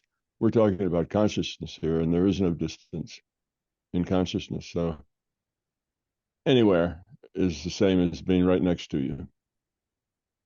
So there is no distance involved. So anybody anywhere is just as effective as if you were sitting by their bedside or as if you were on the other side of the earth. Makes no difference. Now, the only difference it makes is in your own mind. If in your own mind you say, well, I'm on the other side of the earth, I'm not going to be able to help much, then that negativity will get in the way of your positive, of your effect. So if you realize that it doesn't matter where you are, then nothing will be diminished even slightly because you're on the other opposite side of the earth. So then the way that you establish that communication is that all consciousness is netted. All consciousness is netted. And you can think of the net just like the www, World Wide Web. You've got billions of websites. They're all netted. They're all on the net. And the way you call one up is you put in a URL, which basically is its name, and it goes and it gets that one. And the way you get rid of it is click a little X in the upper right-hand corner, it's gone. Well, this net works similarly. All consciousness is netted. And when I say all, yes, that includes your dog and your cat, and the chipmunk that, lives under the pipe in your driveway. All consciousness is netted. So if you have an intention, talk to that person or to have conversation with them, that's the URL. That intention opens up that link. Okay. And then you can have conversation. Now, it can be lots of different ways. If that person is also has a high quality of consciousness, you can talk word for word and they'll get every word of it, just like you're having a conversation over Zoom. But mostly people aren't like that. If they're not at that level of understanding, they will, with their consciousness, they will connect with you and you will have that conversation. In their mind, they experience that as, I just got this idea, or I just had this feeling. And they see it as something like some intuitive, gift, something that's just come to them from nowhere. They don't really see somebody spoke to me and this is what we said. They don't really get all of that. They just get the answer. They get the total. They get the kind of the sum of it all, and they get it in terms of an intuitive knowing, or an intuitive idea, or attitude, or whatever. And there's a few things here that make a huge difference. One is, again, your attitude. Why are you doing this is very important, just like it was with the modifying future probability. If you were doing it to aggrandize your ego, or you're just playing, then you're not going to be as effective as if you're doing it because you really care. So, and not only really care, but you're not trying to manipulate a person. You see, you can use mind-to-mind things, and you can go to your boss and say, boss, that guy, Tom Campbell, you ought to give him a raise. And your boss will get that. But your boss, along with it, will also get, Tom Campbell's kind of dishonest. You have to be careful about that guy because yeah, he, he's not always straightforward. So you'll get that. The boss will get that too, because there's some part of him that knows, not his intellect. His intellect doesn't know any of it, but there's some part of him that will realize that, okay, he's just got this idea about giving you a raise, but on the other hand, you are kind of a sneaky guy. You see, so it comes back and bites you if you're doing it for the wrong reason. So anyway, it matters why you're doing it. It matters that you're not trying to manipulate another person or tell them what to do or how to act or what they should say, how to think. If you're doing that, then you're just manipulating, and that's wrong. That will lower your quality of consciousness. Now you're manipulating somebody. Just like you could use the tool of modifying probability to give somebody a headache to make them ill. It works either way. But one of them's on an evolutionary path, the other one's on a de-evolutionary path. You see, so you can make that connection, and they will always get it. I've never had a case yet where they just don't get it, where they didn't get it at all. Sometimes they'll get it and they won't like it. Sometimes they'll reject it, but they get it just the same. So you always do get through when you have the right reasons and the right motivations. So that's how that communication works. Now let's see, what was the other part of it? When the father walks in. Okay. Now the boy was in this. Was this a boy? Yeah. Yeah. So the boy was in a state where he was connected with you. He was feeling the positivity. He was feeling there's somebody out there who really cares, even if he wasn't quite sure who you were. It's just that there's somebody out there who really cares, and you'd be surprised what a powerful medicine just that is, that there's somebody out there who really cares about me and what's going on. That is pretty powerful medicine all in itself. And again, like I say, you won't be effective unless you really do care.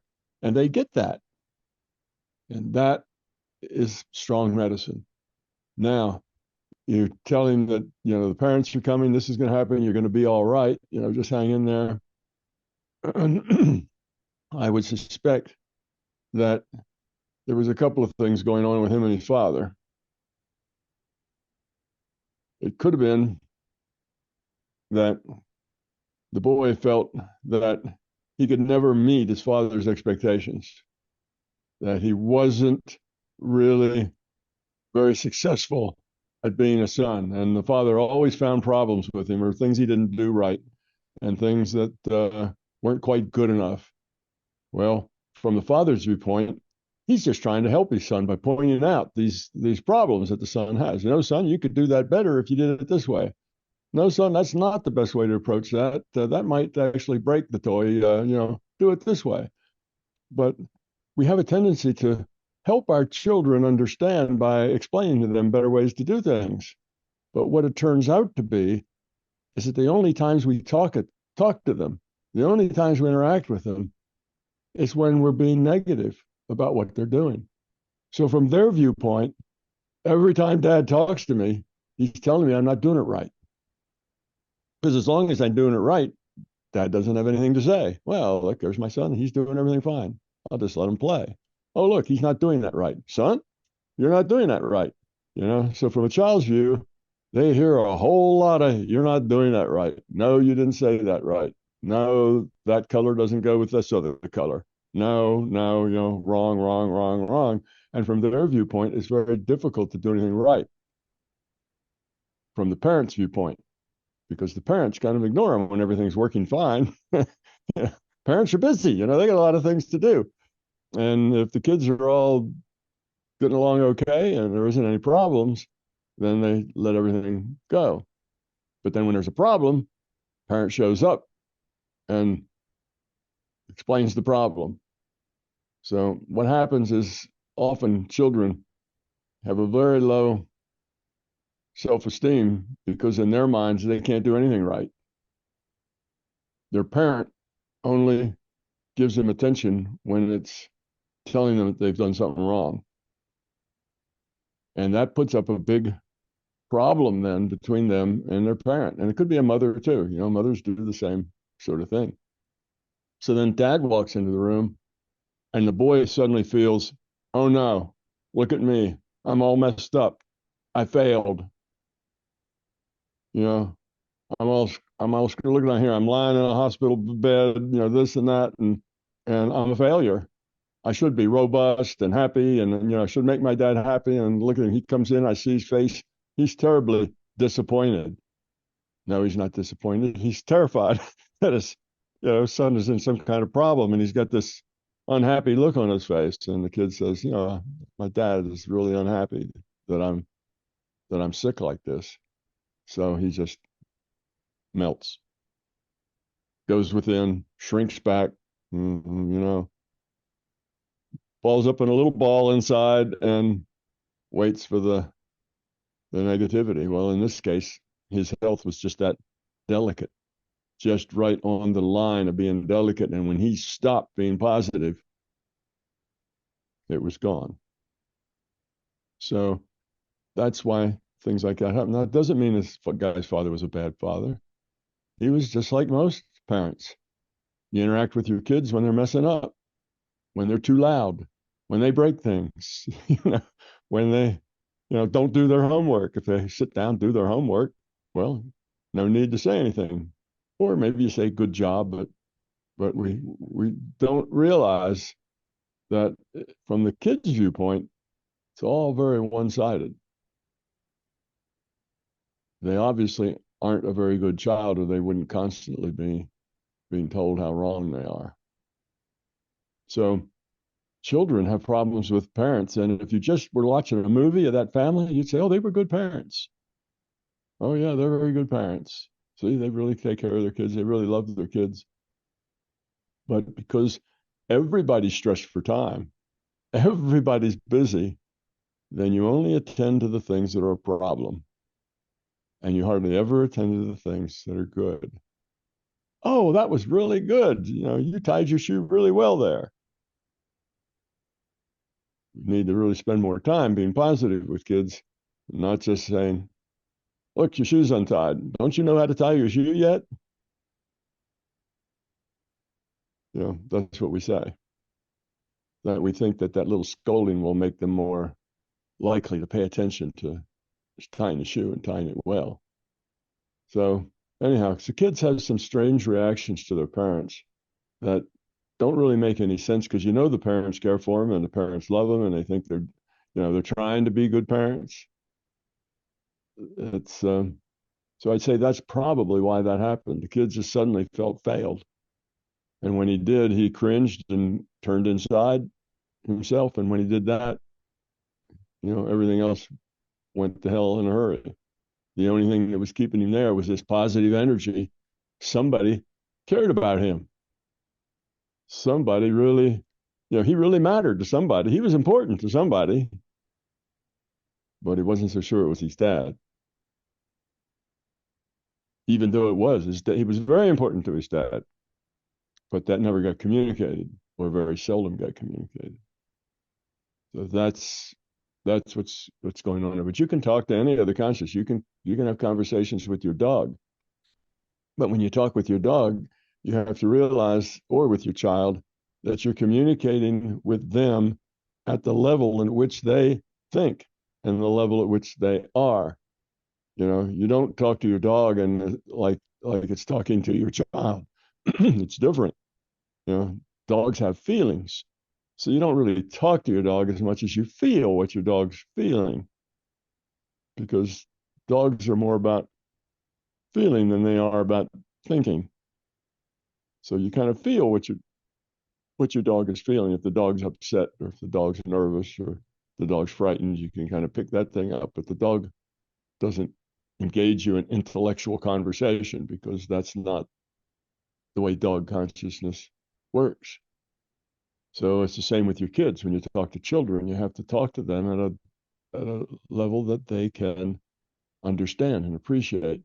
And with children, it's more like dogs. It's more on a feeling level.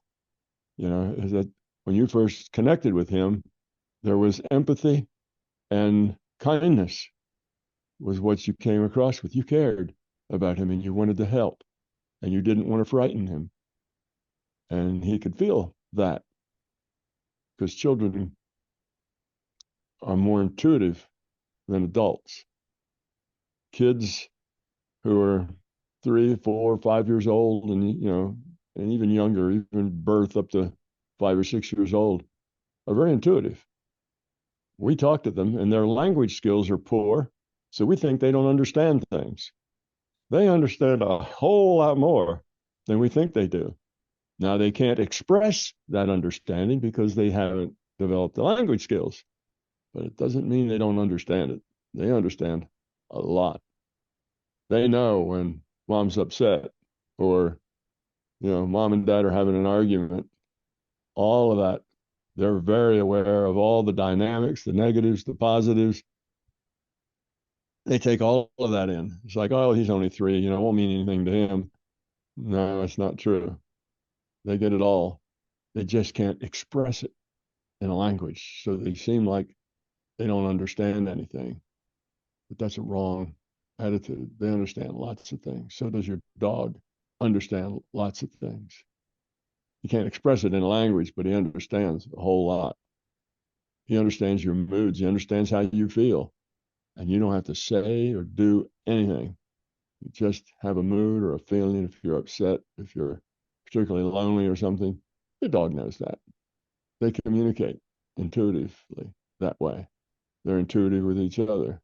And we're intuitive up till about 6 or 7, when we start learning math and learning to read and breaking things up in our mind into little boxes that we can logically associate with each other. And, we start to bring order and structure to our world and our language. And at that time, the kind of flowy, intuitive stuff that just comes when we want it and doesn't, that starts to get less and less and less until we become, adults, and we don't have any intuition anymore. Or if we do, it's as often wrong as it is right. You can't depend on it. It's a hunch, but the hunches are so polluted with ego.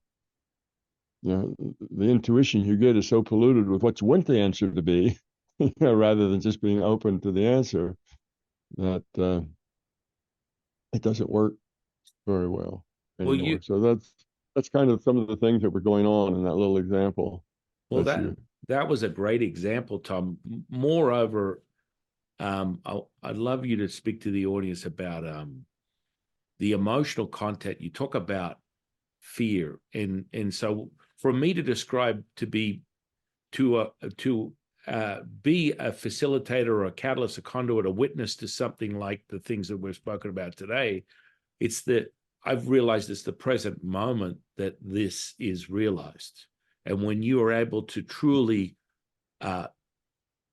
tune into that, then there's this absence of title or character. I don't sit there in a lotus position with 3 incense calling in my spirits to bring in this healing that must be separated from me and someone else.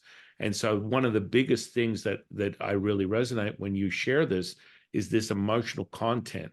And so fear in of itself is really the albatross in the room that generally limits someone's abilities to access this. And then Yes. moreover, let's speak on love, because I've found that love is a universal understanding, but it still can be quite subjective, because razor blazer bunny rabbits could be love to one person, and unicorns and rainbows could be love to another. There's a level of what I believe awareness or consciousness before you can bring love to a universal level of understanding. So you sort of take love at their original face value of the sum of their life experiences, and then as they access this consciousness through gratitude, because people tend to just tune into that frequency far more easily. If I just give them a compliment or I give them $5, they can be grateful, and from that, grateful turns into a higher sense of awareness. That's my sort of like summary before someone gets to a default of the true nature of the human being, that love consciousness, the consciousness collective, that sort of frequency.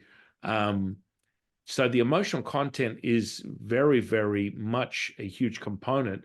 So I always tell people, listen, let's start you at a base level, because manifestation as opposed to a healing can be two of the same category depending upon how you look at it. If people I used a parking ferry as an entry level to someone's consciousness.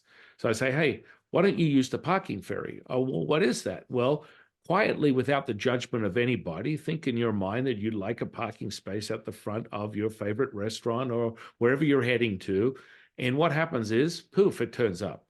And then they do it 47 times. And then the evidentiary-based situation that Tom and I are speaking of becomes more solidified. There's no question in their mind. I've done this 47 times.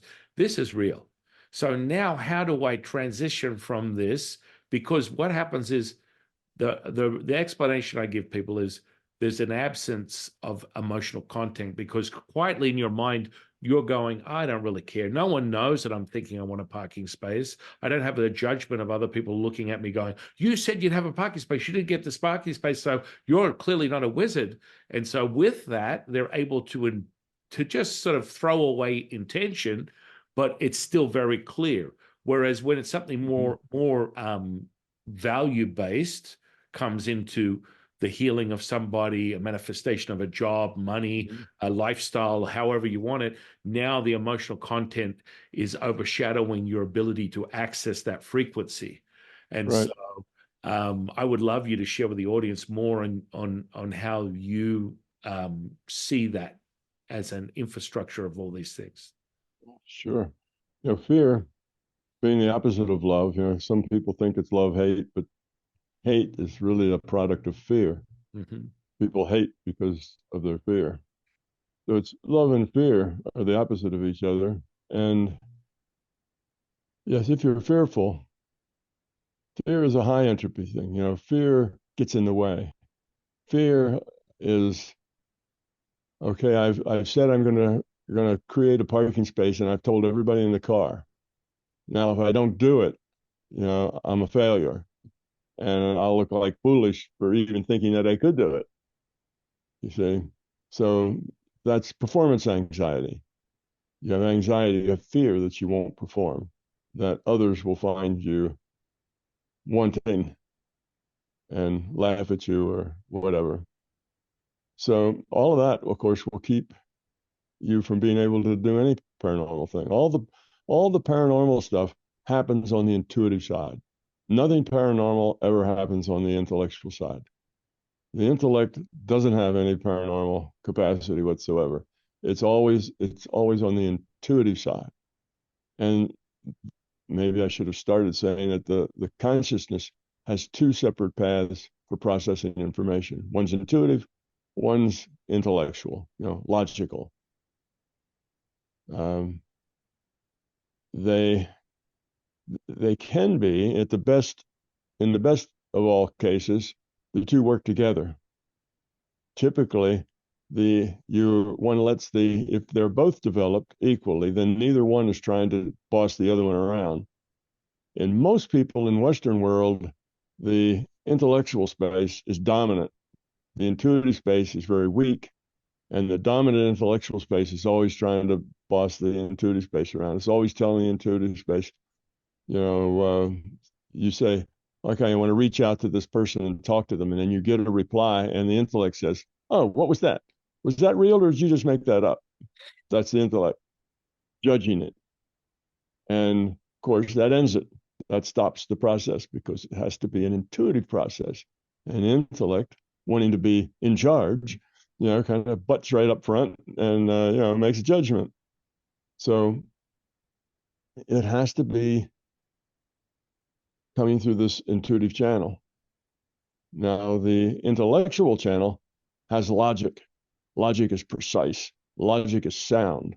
Logic, you can lay it out and everybody will see it. If it's logical, it's logical. If it isn't, it isn't. It's something that's not, you don't guess and say, well, it might be logical. It either is or it isn't. It's very clear. So you have this really clear tool in this intellectual space, but you never have enough information to feed the tool. Because to be logical, you need lots and lots of information. At least if the question is something meaningful, like should I marry Susie or should I marry Sally? Well, you can try to be logical to come up with a logical answer to that question, but to really logically answer it, you'd have to have a crystal ball that you could look for the next 20 years what Susie and Sally and you did in life and how you work together and so on. And you don't have that. So you've got this tool logic, and the tool logic just doesn't have a clue because it doesn't have enough information. So most of the problems and issues that a person has that are meaningful, logic isn't all that useful because there's not enough information. It's a great tool if you have the information, but if not, it's not so great. Now you go over on the intuitive side, and it's just the opposite. On the intuitive side, you've got all the information.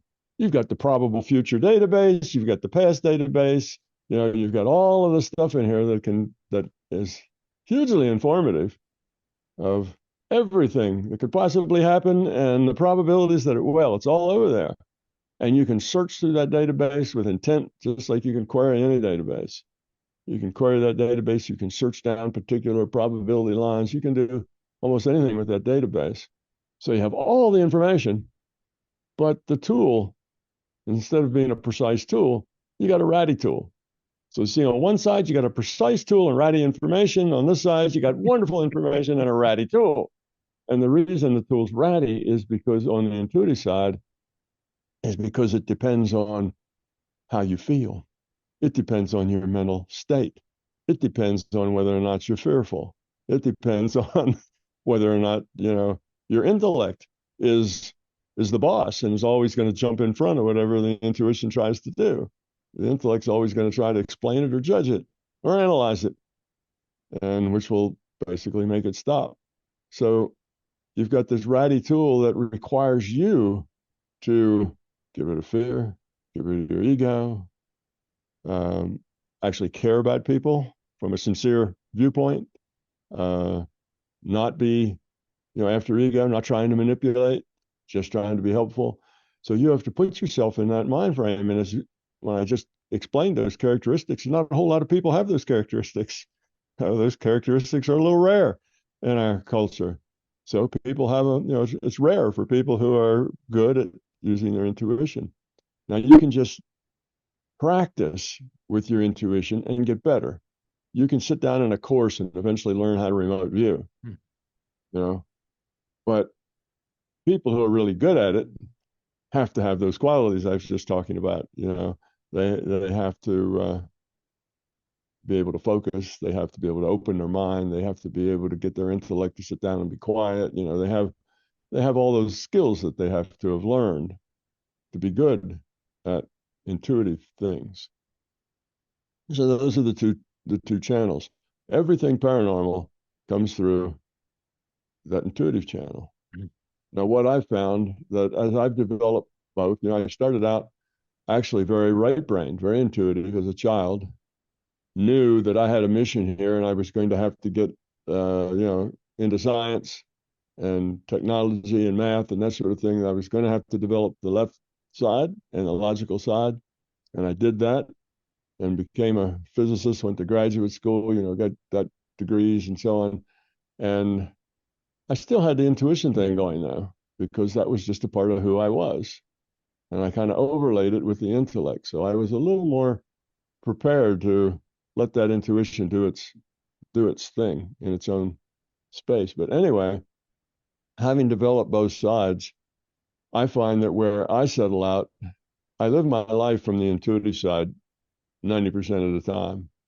I use the intellectual side to solve problems that it's good at solving. So instead of, that's just opposite the way the average person is. The average person lives out of their intellect, and occasionally they let intuition give them an answer or an attitude or something. But I do just the opposite. The intellect has more information, and I've learned how to to be able to reach that information and sort it and sift it and get what I want. And the intellect is good at some things, so you need an intellect. The intellect is necessary. You sometimes have to make judgments and do analysis and look at a whole pile of data and find the needle in that haystack. You have to sort and do these things, and intellect is very useful. But I use the intellect as a tool whenever I need it. But my normal life and interaction is typically more intuitive. I live on that side. Now, another thing about that is that as you lower your entropy and increase your quality of consciousness, you begin living in a larger, what I call decision space. There's more things that you can decide to do or not to do. Okay? Like you could heal that person or not heal that person, whereas before you didn't have that decision. So the more you grow up, the bigger your reality gets. The decision space is really a kind of a measure of your reality. It's all the decisions that you can make. And the more you grow, the bigger that gets. And it gets bigger and bigger. And pretty soon, it's much bigger than just the physical. It starts out in the physical, but pretty soon, the space you live in and the choices you have are a mixture of the physical and the non-physical, the intuitive and the intellectual. And they're all just they're all there all at the same time. You don't have to do a special ritual to get into that space where you can use the intuitive. It's just there. You're there all the time. You just do it. And you don't have to do anything special to be intellectual. You just do it. So it all becomes just a part of who you are, and you live in a larger reality that has a whole lot more data in it and information in it than what the average person sees. And you don't have to query. You don't really query the database. Just a desire to know is enough. Oh, what is that about? The data pours in, and okay, now you know what that's about. So you just have to even barely think about it, and there it is. So in that case, you live in this bigger reality, and you have to get rid of your fear to do that. Because if you had fear, your fear gets in the way of all of that. It's your fear that does all the judging. It's your fear that it says, well, how do you know that's right? It's your fear that wants to, how do you know that's your Uncle Fred that you just want to talk to? Has been dead for 10 years. How do you know that's who that was? Your fear is always trying to find a problem. What's wrong with it? What's the downside? How is this an error? And it searches for ways that things can be wrong. Well, that's helpful sometimes, but it's not a good way to run your life. Is to constantly be searching for the negative. That leads you into a negative space that is very suboptimal. It's much better to live in a place that's driven by the positive. And in a positive sense, you say, well, I really don't care that much about what happens. What's important is how I deal with it, not what happens. So if all the things out in the world and, everything goes to hell in a handbasket and everything's terrible, well, that's neither here nor there. I don't have a real big problem with any of that. It's how I deal with it. That's what's important. That's what's important. You see? So now everything is positive because challenges come Oh, I just lost my job. Now, how am I going to pay my mortgage and put gas in the car? All right, that's a problem. Well, what can I do with that? Well, if I'm negative, I'll go buy a case of beer and sit around for the first week feeling sorry for myself and lose most of the opportunities I have. But if I'm positive, I'll say, well, gee, what else would I like to do? What else could I do? Let me call up some of my friends and see what they have going on in there and what they know of any positions open. Let me do this, let me do that. And you do that with a positive attitude. And when you talk to people, you're positive. And people like that because they like you when you're positive. And if you're negative, they don't like you nearly as much. So you get another job because it just falls at your feet because you're positive. And if it turns out it's twice as good as the job you had before that you lost, you've got more salary, you got more vacation time. It's just, and the people that you work with are a lot nicer. So, wow, you say that was good. Gee, I'm glad I lost that job. It was a good opportunity. I wonder what'll happen next. So you just take your life in a positive mode and everything just tends to work all by itself. Like I say, what you need falls at your feet just as you need it. Whereas if you worry, oh no, no, not this. Oh, that's horrible. Oh, what am I going to do? And you start to imagine all the most horrible things that is going to happen to you because this happens, and you start throwing more and more weight into the probability of horrible things happening to you, and so on. So instead of raising the probability that something nice is going to happen to you, well, we're on an adventure now. Okay, there's a lot of uncertainty. Wonder what's going to turn up. And if what you have to do is wait tables for a while, or become a golf caddy, or you know pick up paper along the side of the street, well, do it if that's what there is to do and if it's helpful.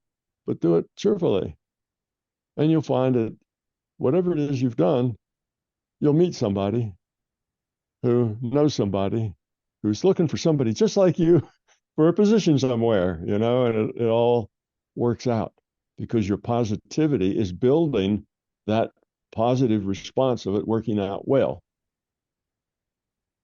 So all those little things that somebody who knows somebody who knows somebody, and bingo, there you go.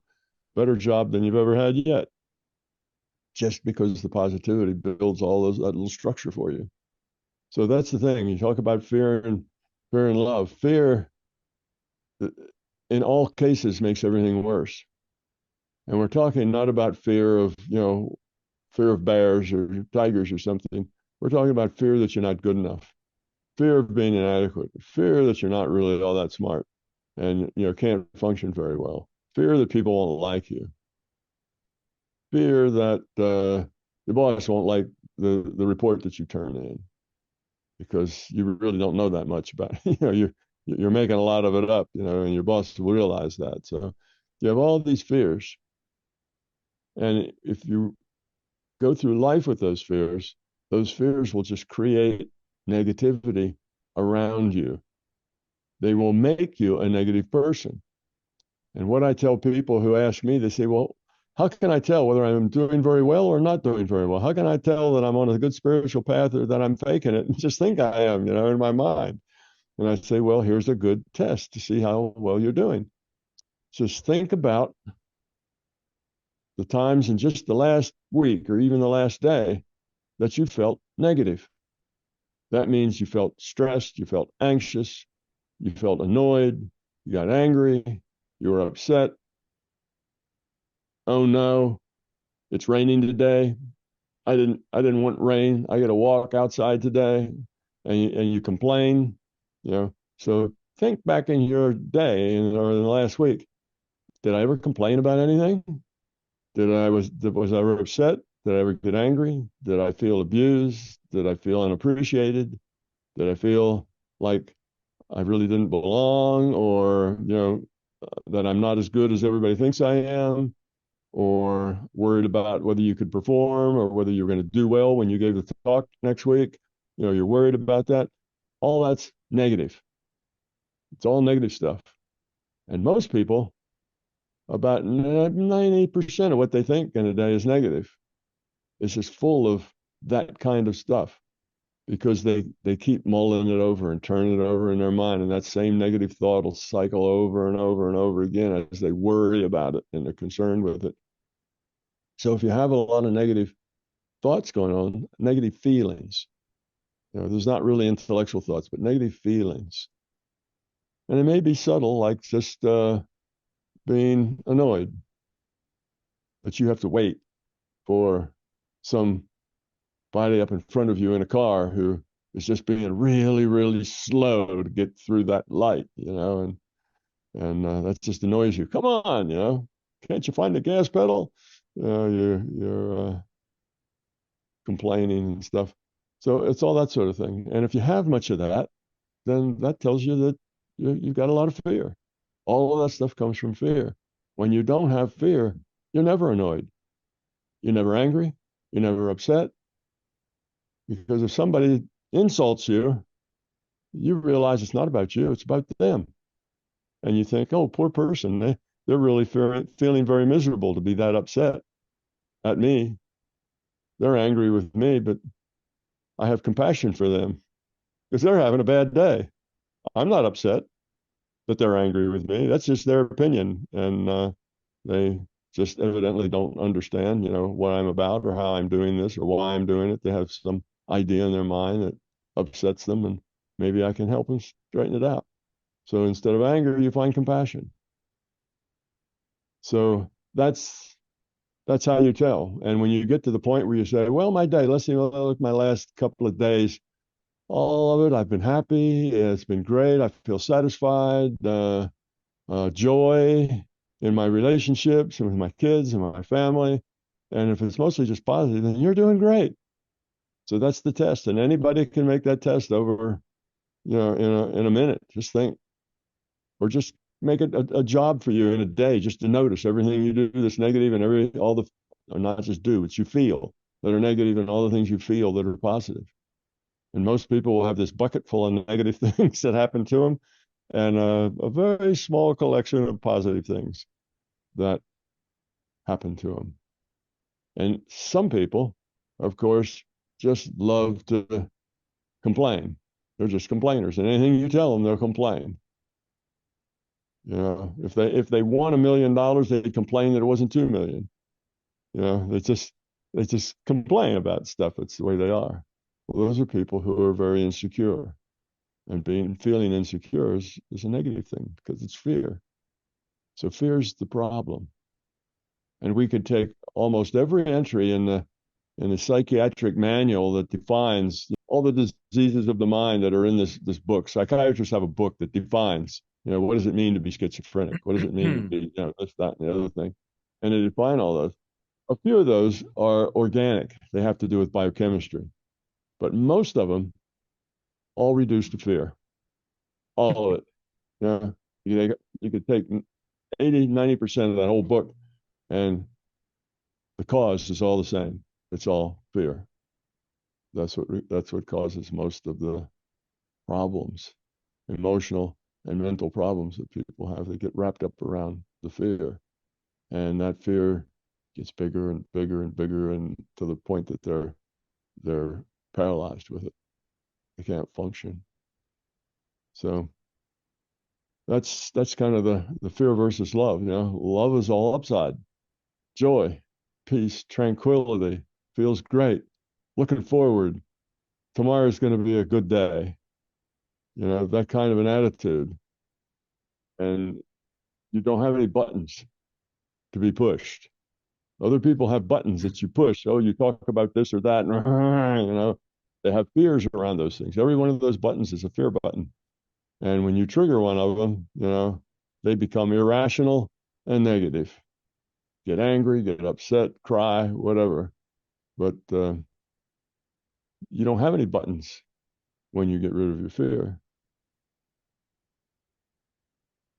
Well, it's like a manipulation. When I personally struggle with holding any type of emotion other than right now. So if you told me to go and F my mother and I'm going to beat you to a pulp and all the rest of the things that come along with someone who's definitely dealing with a high level of fear, Mm-hmm. 3 seconds later, if you can actually step out of it, or even if you're not stepping out of it, I would put my hand out and offer you help because it's just not a part of who I am. That's one thing that has been an ongoing default of my reality, even as a young boy, when I went through a lot of things. And I think that is very reflective of where I am today. But as a child, I dealt with a lot of bullying where their attempt to destroy or kill my will was unobtainable. I would, no matter how many times I'd have a dozen kids beat me up because I was weird, because I could do all the sums in math in 5 seconds in the top of the class or whatever. And you just don't, you're not a nice, the fact that you could do all these things and it would frustrate them. And I was far more articulate. They wanted to beat me up. And then when I stood back up after 5 kids would beat the life out of me and say, "Is that all you got? Come on, come on, guys." And they would look at me like, this guy's will needs to be destroyed. We have to destroy it. And every day I would come back and I'd reset and they would attempt again. And part of that may be the evolution of who I am. But even to this very moment, I don't have any, I can't reflect on it and go, oh, I wish I had really beaten them up or had a response to them. It's just not within me. It's just not something that I can find out. Envy, jealousy, these types of emotions are just something that was never in my default. And so literally we could have a conflict one day and the following day I will greet you with open arms as if it never happened. And some people are like, are you delusional? I just told you to go F yourself yesterday. It's like, I just can't do it. It's just, it's like this, it is, I guess you would call it a struggle. I have to find myself in a selfless state of giving. That's just what I do. That selflessness, everyone's acquired it. Everyone's experienced what it's like, whether you just feel compelled to give a homeless person $1 or help someone that's in need. They might be in the supermarket and grandma can't reach the ketchup at the top shelf and you go over and you pick it up and you hand it to them. Or maybe you just help that person to their car with groceries.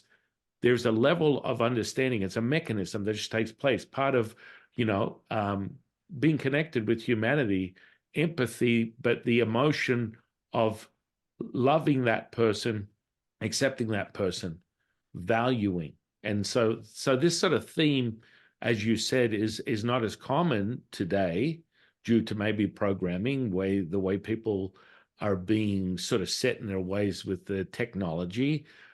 Humanity is sort of like bubbling up now. People are aware that, consciousness like 50 years ago would have been Bruce Lee telling you to flow like water, and people are looking at him like, what does that mean? What exactly is he talking about? And now, of course, the just saying the flow is something that people can resonate with or have some understanding of. But, that very essence that you speak of, Tom, is truly the secret source to all things. And I mean, that's how you access the now. That's how you access it. It's like, and if you truly understand the resonation of these fear-based emotions that are part of the human experience, I think, as you said, the system gives you what you need right now to evolve in your own way. Some people have these emotional traits that are more embedded into their simulation due to whatever they need to learn from the system. Well, the way that works is that when you when you die, you get another life. Reincarnation, I call it, experience packets. You have to do multiple packets because there's too much to learn. Just having one shot to learn is just not helpful. So you do get another life, but what you get to keep is the level of lower entropy that you've achieved. So if you've lowered your entropy to a certain level or raised your quality to a certain level, the next time you start your next incarnation, you start with that quality, that level of quality. Now, you don't start with any intellectual knowledge about anything. You don't remember anything, but you just start. your being is at that quality. Now, if you make good choices, then you'll evolve more. If you make poor choices, you'll de-evolve and you'll have less. But you always get to start with what you've earned up to that point. So some people come in and they've been around the block enough times that they have eventually learned and they have a lot of love. Well, they come in with that as a possibility, but they're thrown into a whole set of new circumstances where they have to express that love or that caring, you see, and how they express that in these new, totally new circumstances will be a reflection of who they are inside. So that's why it has to work that way. Otherwise, if you came back with knowledge, everybody'd be gaming the system. Oh, I know I'm supposed to act kind. All right, I'm going to act kind and I'm going to be nice and I'll help a little old lady find her ketchup and I'll do all those things because I know that's the right answer. But that wouldn't help you grow at all because it's not about acting nice or acting kind. It's about being nice and being kind. And those two things are extremely different. So because it's about being, and the only way you grow up is to change who you are and become someone else, something else, a lower entropy person, a more love, less fear. And then that defines who you are. And the next time you try to do that, but you come back at a particular level, and that's so everybody doesn't start the same place. And there's always new coming in the middle. Our population keeps growing. There's always new entities that are coming into the system. Some are just at their first 5 or 10 incarnations, just trying to figure out what ends up. They come in at about an average level. They don't come in like at zero. They come in average, but they don't come in with any experience that really tells them how to be. They have to figure that out. But they start on an average level of understanding. And then from there, they either rise or fall, depending on the choices that they make. So it's a system that's open-ended. It's not a closed system. It's open-ended. There's new, individuated units of consciousness logging on to new avatars all the time. There's those who have been around tens of thousands of times that are still in the system. There are those that really don't have any particular mission or anything to work on. It's just to jump in, jump out. They're at the very beginning. All they need is experience. So they jump into a life, they have that life, they jump out, jump back in and have one, because being specific about it isn't useful until they get enough experience that they realize, oh, I need to learn this or I need to learn that. First, you just need to get some experience. And diversity is key. You have to have diverse experience, because the more diversity you have in your experience, the more you're able to learn. If you always played the same character in the same role and around the same situation, you never learn much. You just keep repeating the same game over and over and over, and you'd be wasting your time. So you are male, you are female, you're white, you're black, you're Asian, you're poor, you're rich, you're whatever.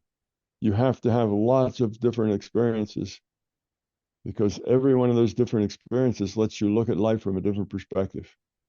And it's the meld of all those perspectives that eventually turns into you. That's who you are. The sum choices, the sum of all the choices you've ever made. That's who you are. Okay, so that's why some people are just already pretty evolved, when they get here. My youngest daughter was like that. I can remember an incident that was very telling for her. She went to the doctor on a well baby thing, and she was maybe 2 years old, 3 years old, something like that. She had an older brother and an older sister. And at the end, the nurse holds out this little box of, little toys or something, little prizes for the kids to make their visit to the doctor a positive experience and not a negative experience. So she holds out this little box of toys, and my little girl, she took two of them. And the nurse said, you only get one. put one of those back. You only get one toy. And my daughter said, but I need one for my brother and one for my sister. So she gave him three. Well, then you take one too. So she went home with three toys. But in any case, that's just how she came in. It wasn't about her. She came in very little self-centeredness about her at all, even at 2 or 3 years old. It was more about other. So she'd been around a few times and came in with a pretty high level of quality of consciousness. But that's just a circumstance. Sometimes you'll get a child and they're very self-centered. Everything is about them, and that means that they're still working on it. I mean, self-centeredness is the measure of how much love and how much fear you have. It's another measure. If you look at someone's self-centeredness, that's their level of maturity.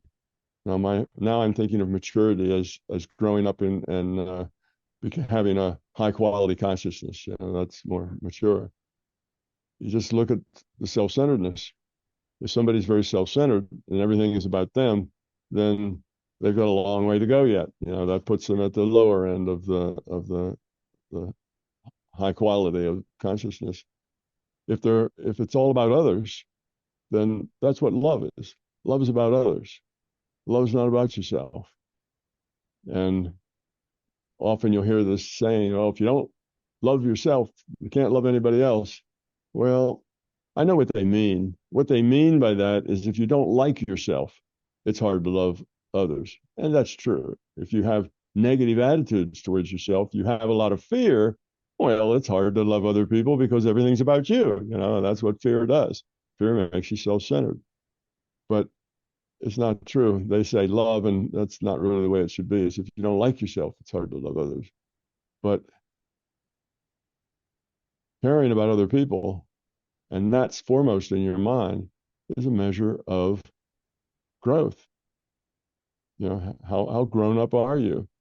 And the thing that's interesting about that is almost nobody can see self-centeredness in themselves.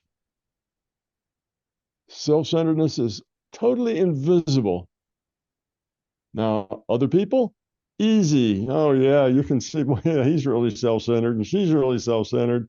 I mean, it's real easy to see it in other people, but it's completely transparent and invisible to yourself, because everything that you're doing that's self-centered, you can justify why that's the right thing and the best thing and the way it has to be done. That's kind of part of part of the evolution, in my opinion. Part of being a parent is coming to that realization of being completely selfless. The idea that no matter what, you would do anything for this incredible little being that doesn't have the ability to fend for itself, to feed itself, to create an environment where it can be provided for. You have to provide for that being. And in of itself, as a child, you selflessly would surrender your life. Wouldn't even any parent that I know wouldn't think twice about sacrificing their own life force for their child. That's a selflessness that is sort of like, as you spoke on earlier, it's like there's this level of virtue signaling, as opposed to within the Taoism, we call it, if you force something, it holds it, then it breaks. There is no sort of like in between. You either are that default, that realization of true embodiment of all things, which in representation would be love, that universal understanding, where you have this connection and compassion for humanity, where you want your intention is to be selfless, to share, to help others. It's just a default that comes with that state of consciousness. Whereas there is this fundamental selfishness that you speak on, that so many people are not aware of. Oh no, I'm a good person. Well, that's the first red flag.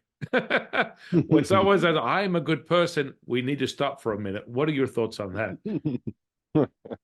Yes. That's true. Like I say, it's invisible. People do not see their own self-centeredness.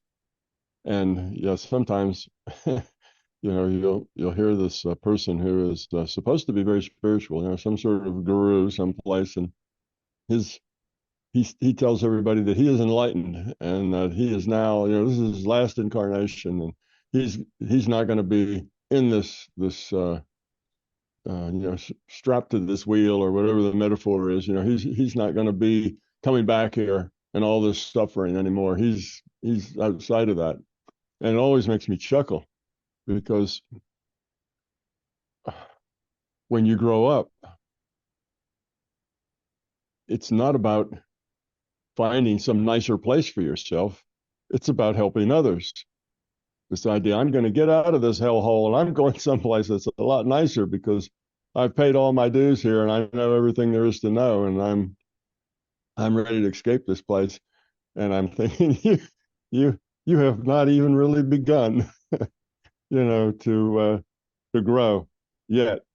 Here you are, one very full of the ego and full of yourself that you are, you know, you're done, you're better than most everyone else, you're enlightened and know everything there is to know, and that makes you so happy so you can get out of this place where there's all this suffering.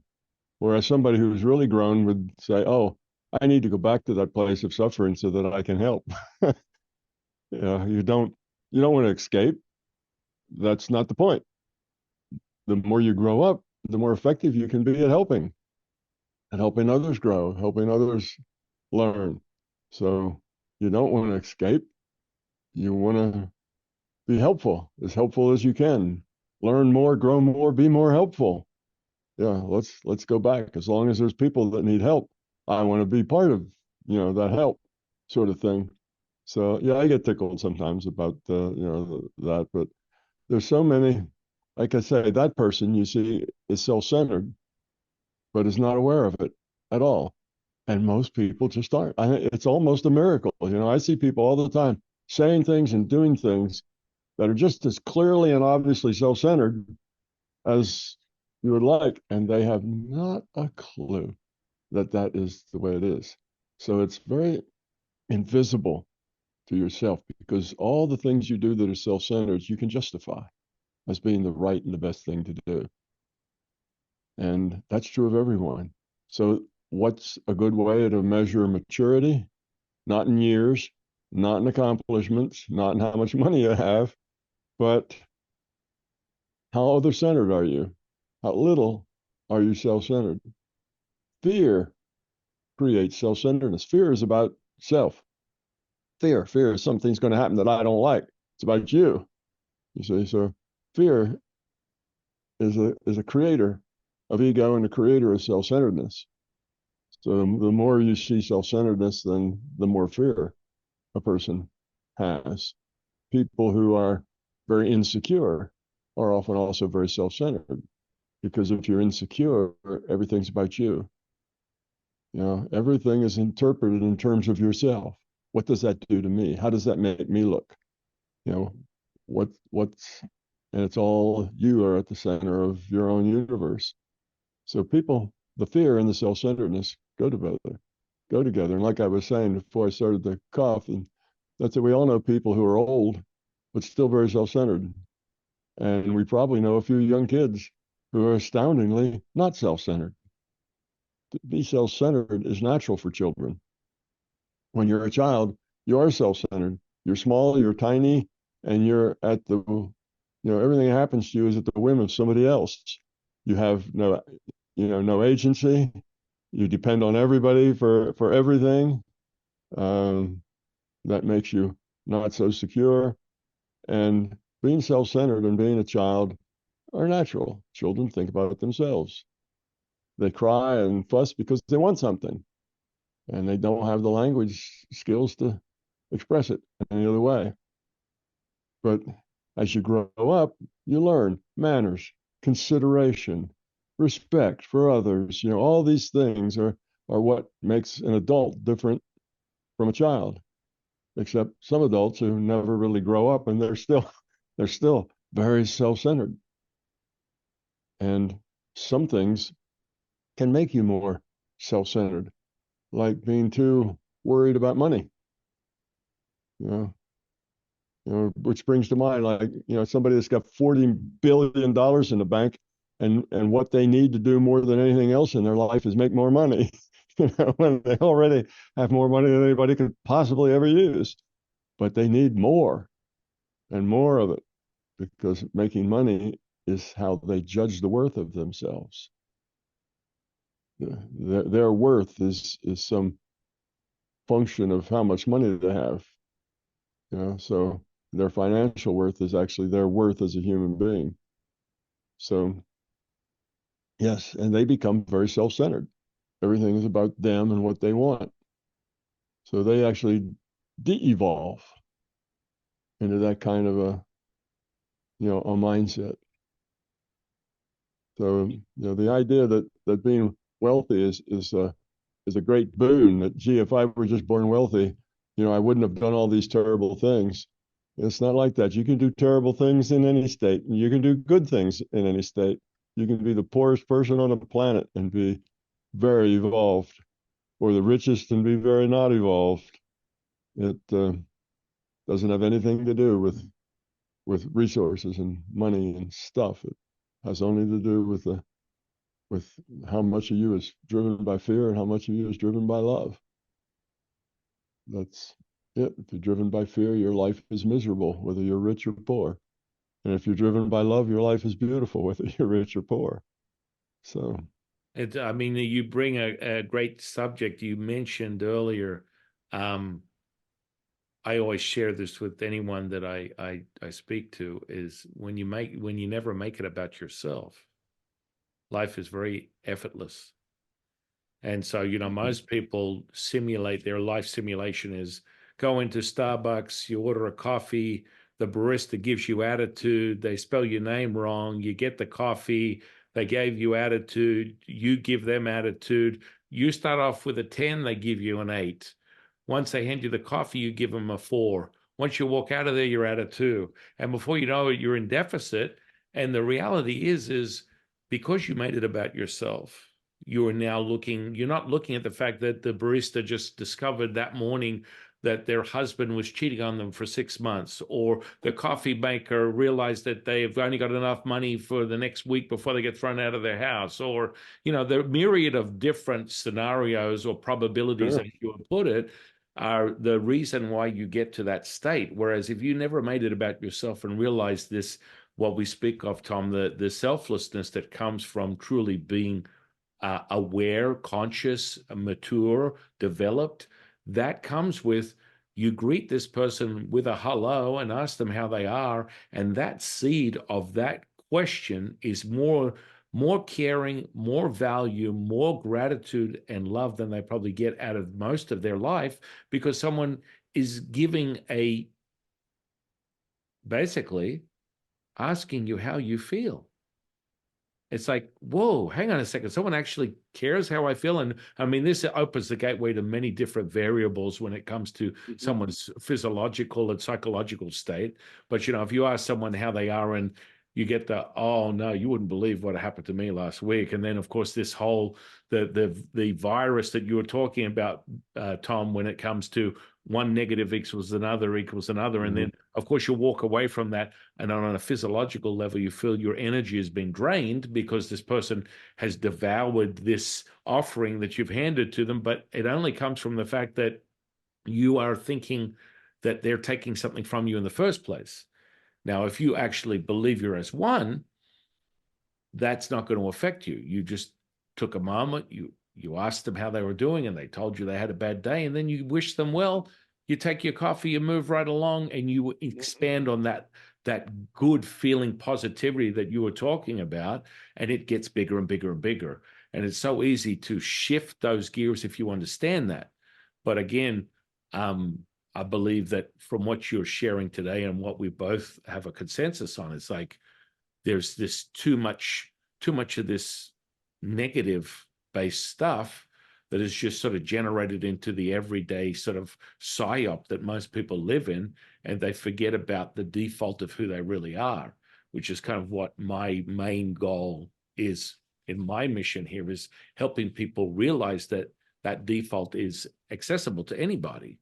And, share with them, as you said, a moment of consciousness where there's a miracle that takes place, and that person that would seemingly think that it's impossible for that to happen, take that with them and share it with someone else. And then that raises the consciousness, and then that raises the consciousness. And then, as you said, from the system, the probability of something more positive happening increases, because people are now buying into this consciousness collective that we speak of, instead of a lower frequency, as I would put it, or other people have spoken on that, where they're staying in this lower state. And so, of course, it replicates the same thing.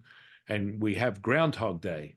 And as you said, oh my goodness, life is, God hates me. Why does God hate me so much? And, it's just the same repeatable thing. What are your thoughts on that, Tom? Oh, yeah, that's true. Negativity creates more negativity. Positivity creates more positivity. If you're positive, even for a minute, it's easier to be more positive than the next minute. It all builds. The negativity usually grows and grows and grows until you get to what they call it, the dark night of the soul. You keep getting more and more negative till you hit bottom and it can't get any worse.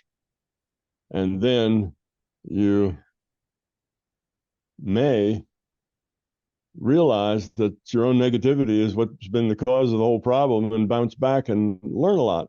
There's a lot of people writing spiritual books about, how to live a positive life that have been to that dark night of the soul first. And that's where they got, that's where their career in being a guru started, because then's when they realized that it was them that was making everything so awful.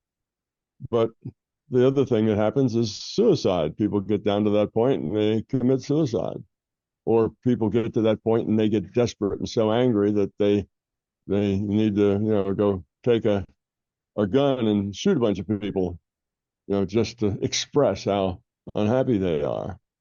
So, yes, that's the world we live in. Yes, it is. Anything you do, it's easier to do more of that. So if you do negative, it makes it easier to do more negative. If you do positive, it's easier to do more positive.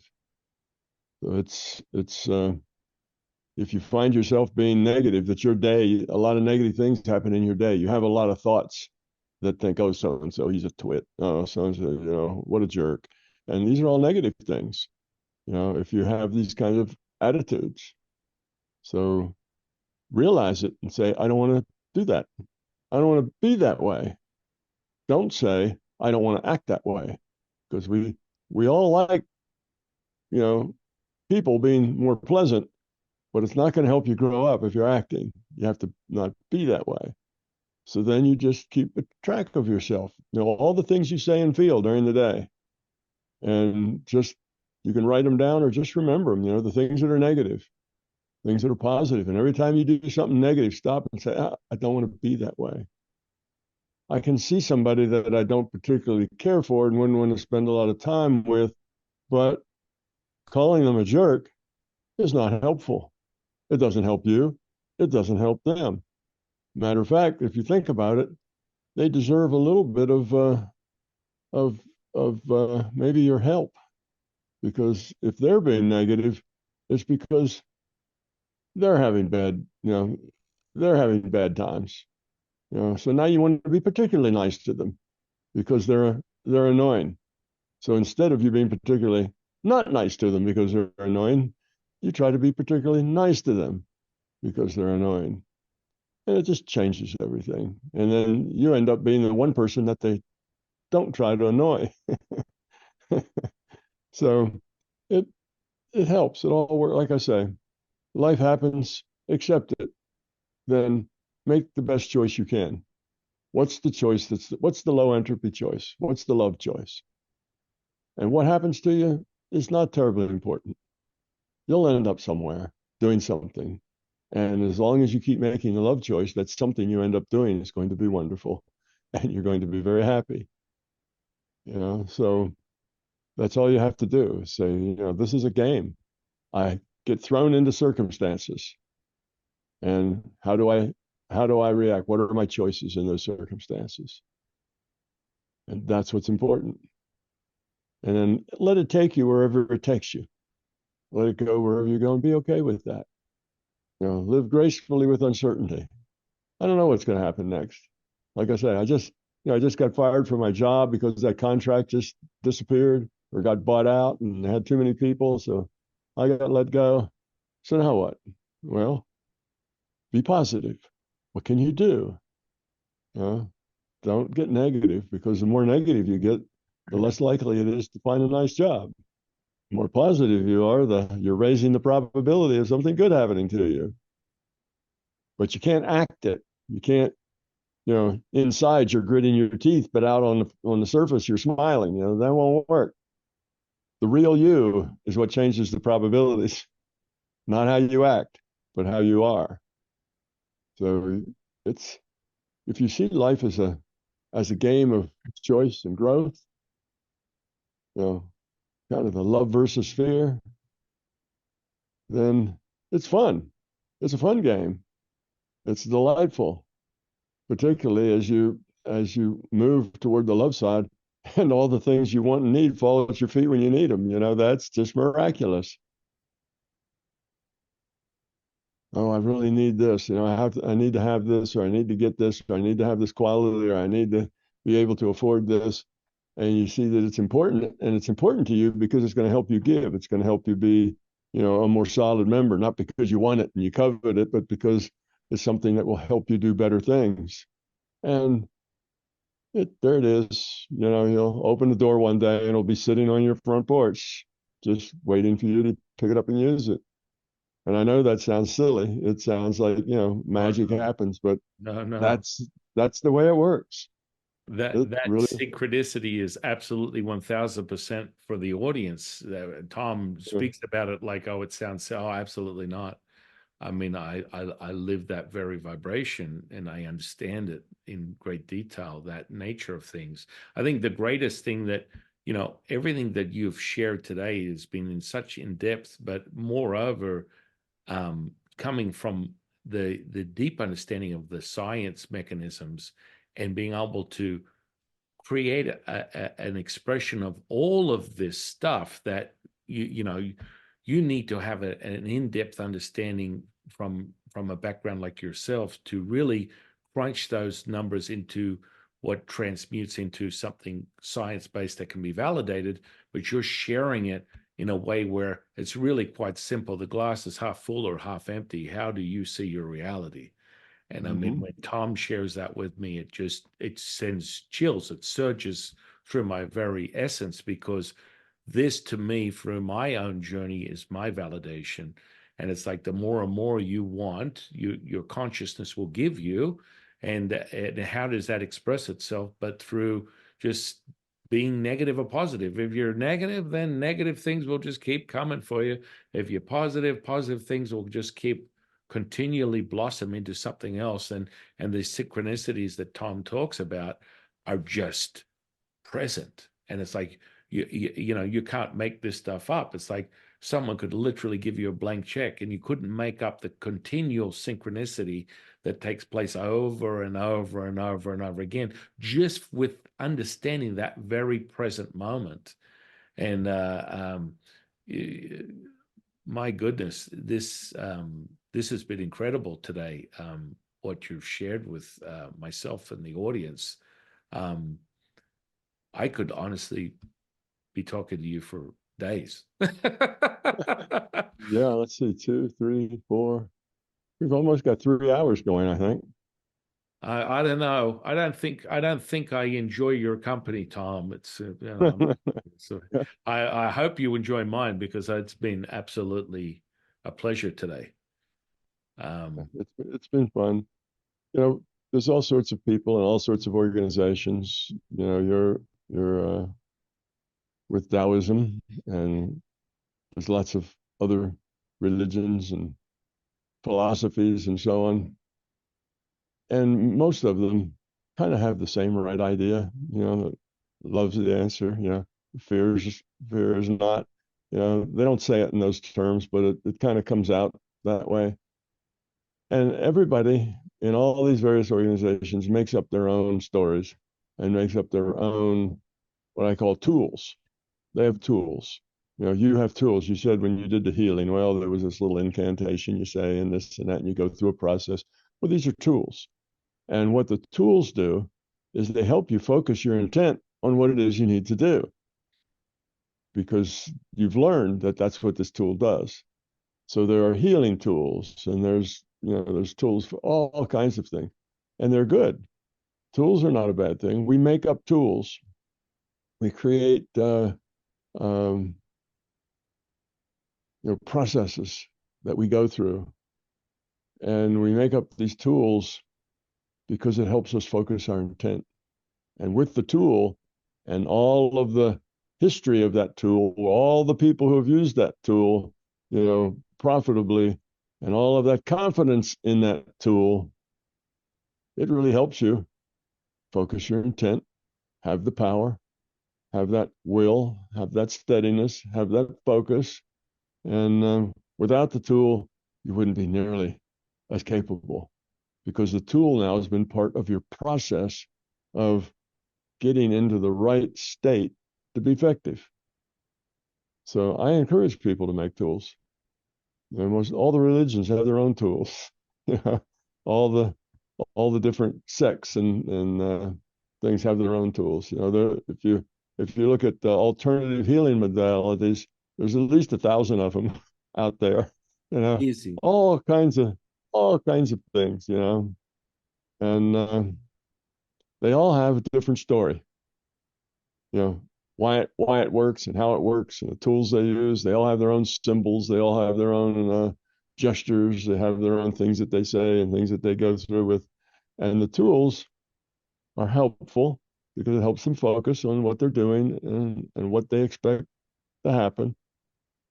But the problem with tools is when people stop seeing them as tools and seeing them as the cause. Now it's a belief. The only reason I can heal is this tool allows me to heal. Like the only reason I can heal is these other spirits that are more powerful than me go do the healing. You see, that's a tool using these spirits. I always get a chuckle with that. Particularly that one's always fun for me because I have people that tell me that story, I can't heal. Little old me, wouldn't be able to do something like that. But, here I've got this non-physical being who is, I don't know, the high mufti of whatever. And he's a really powerful healing. So, and I always say, well, you must be awfully important that this high mufti does whatever you say. You instruct them who to heal and they come right away and do your bidding. Are you their boss? What's the relationship here? And it's, oh, no, they just do this because. And of course, you're the one that's healing, and that gives you the confidence to do it because it's not you, it's somebody else because you're too insecure to have those abilities yourself. So you have to get somebody else to do it, but it is really you. And I've had people get real angry with me. They say, well, nobody can really heal.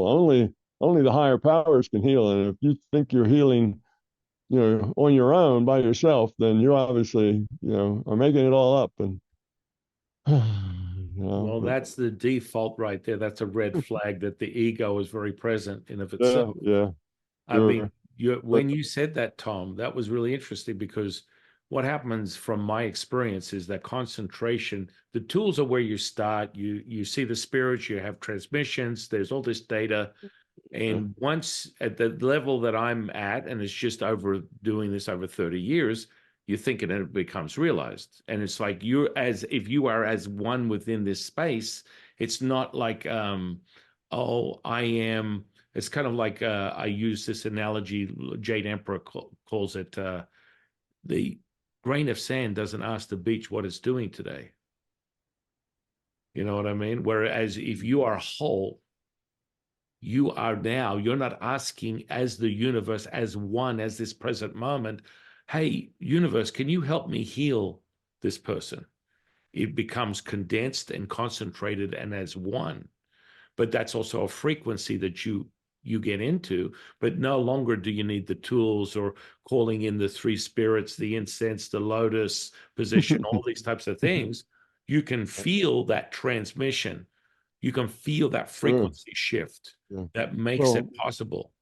yeah, what happens is that when you're a beginner, you need tools to help you focus, and you use tools.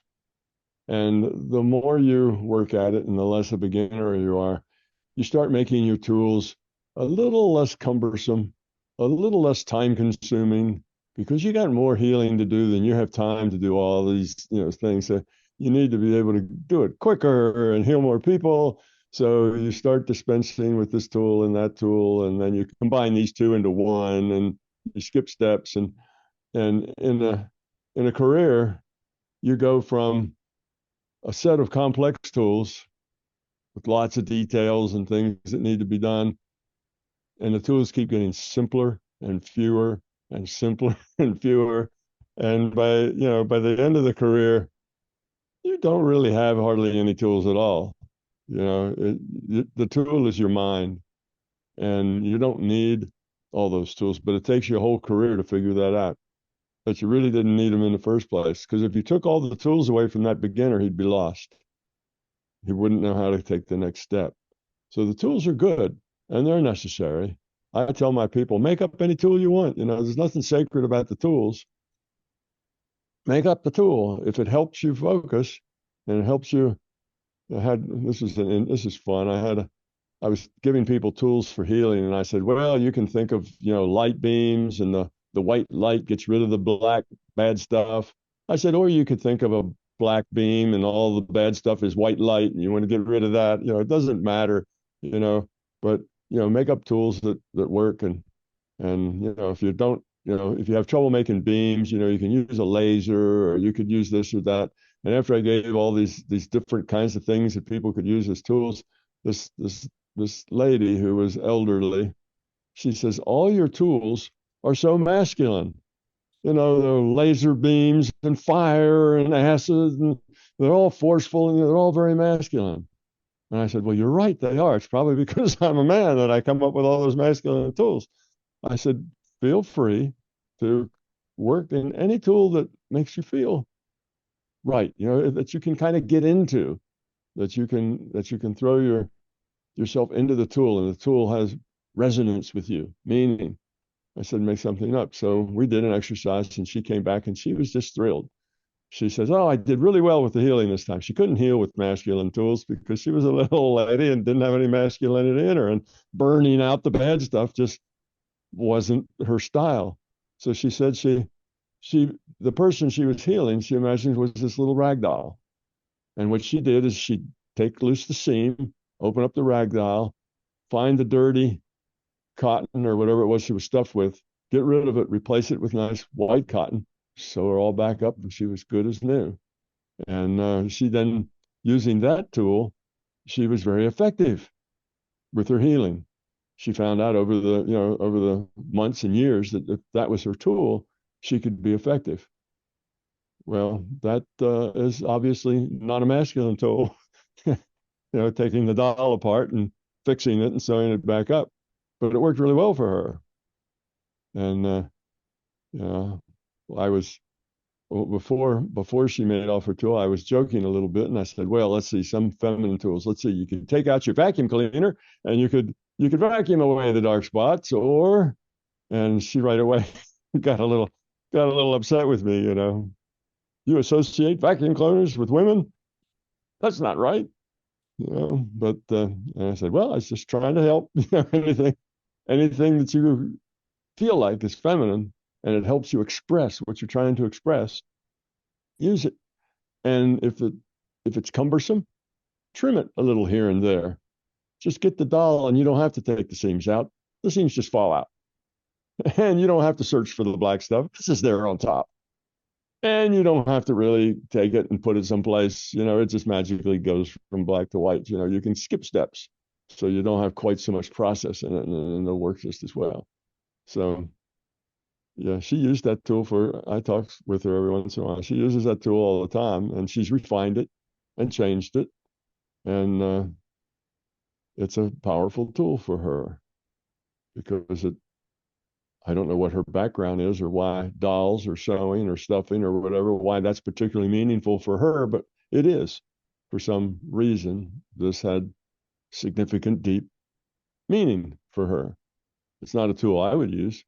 I'll burn it out with a light beam.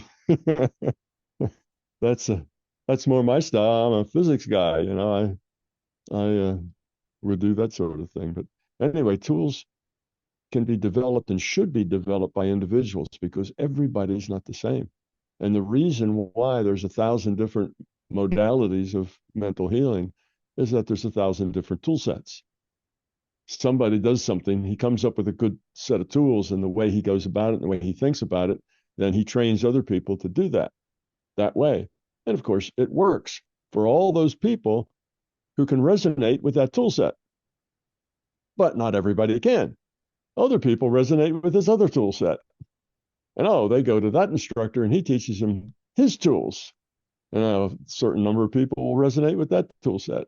So you have all these different kinds of healings. And there's only one thing, only one active ingredient.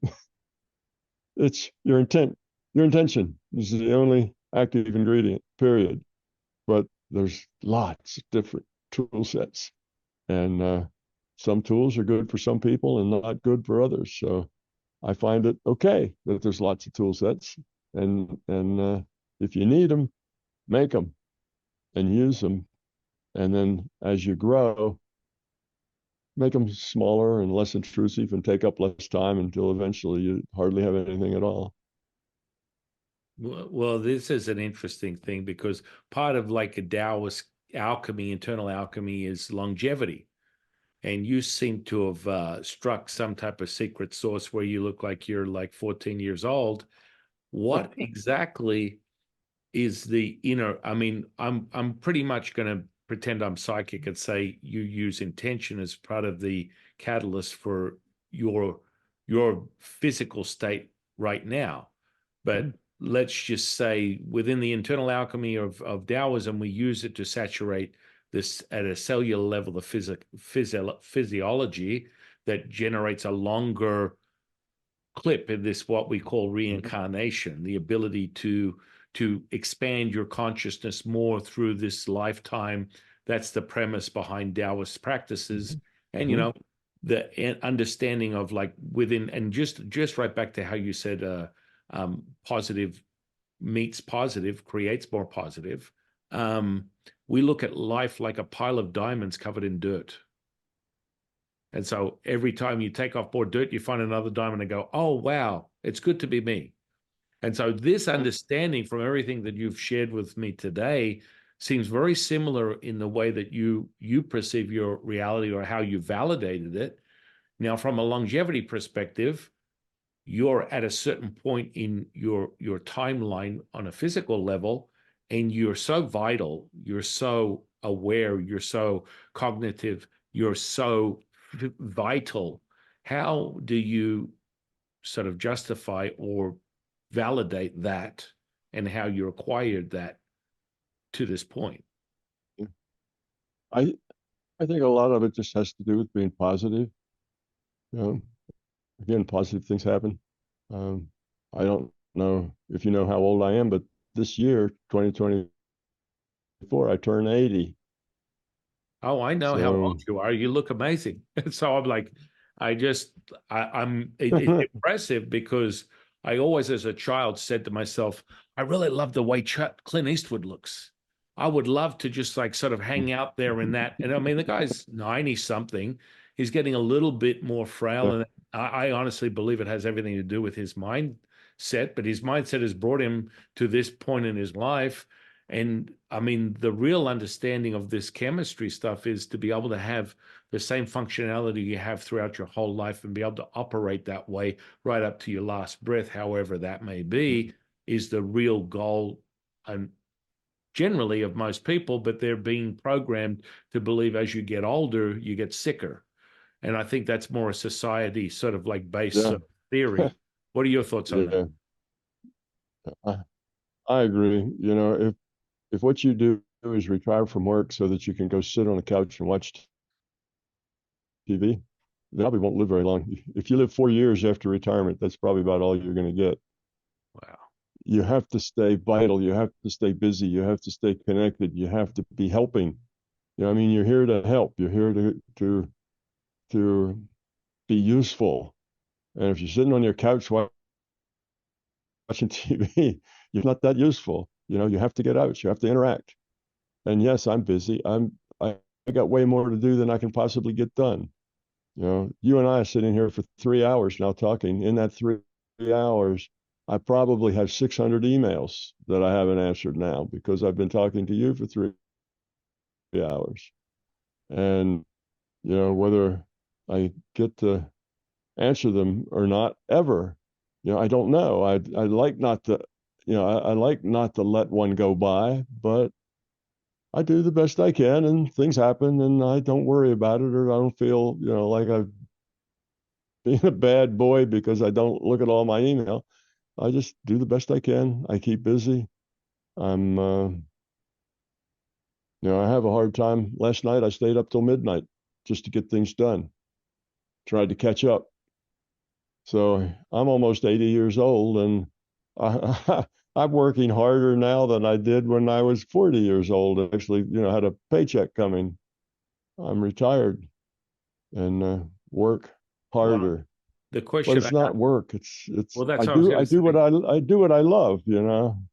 is that that's the It's love not part. really work. I'm doing I mean, that's the part that I observe, right? My biggest thing is I've been coined the master of void of time and space. So when I start a conversation with a great company like yourself, I can disappear. I didn't even tell you that before our conversation because I've noticed that you're the same. We immerse ourselves in the great company and the expression of that through the conversation that it doesn't really matter. Time is irrelevant to me. The nurturing part of our conversation will outweigh 1,000 emails that you have looked at or didn't look at because it's satisfying whatever it is that you desire as nourishing for you, which is consciousness, in my opinion. What are your thoughts on that? yeah.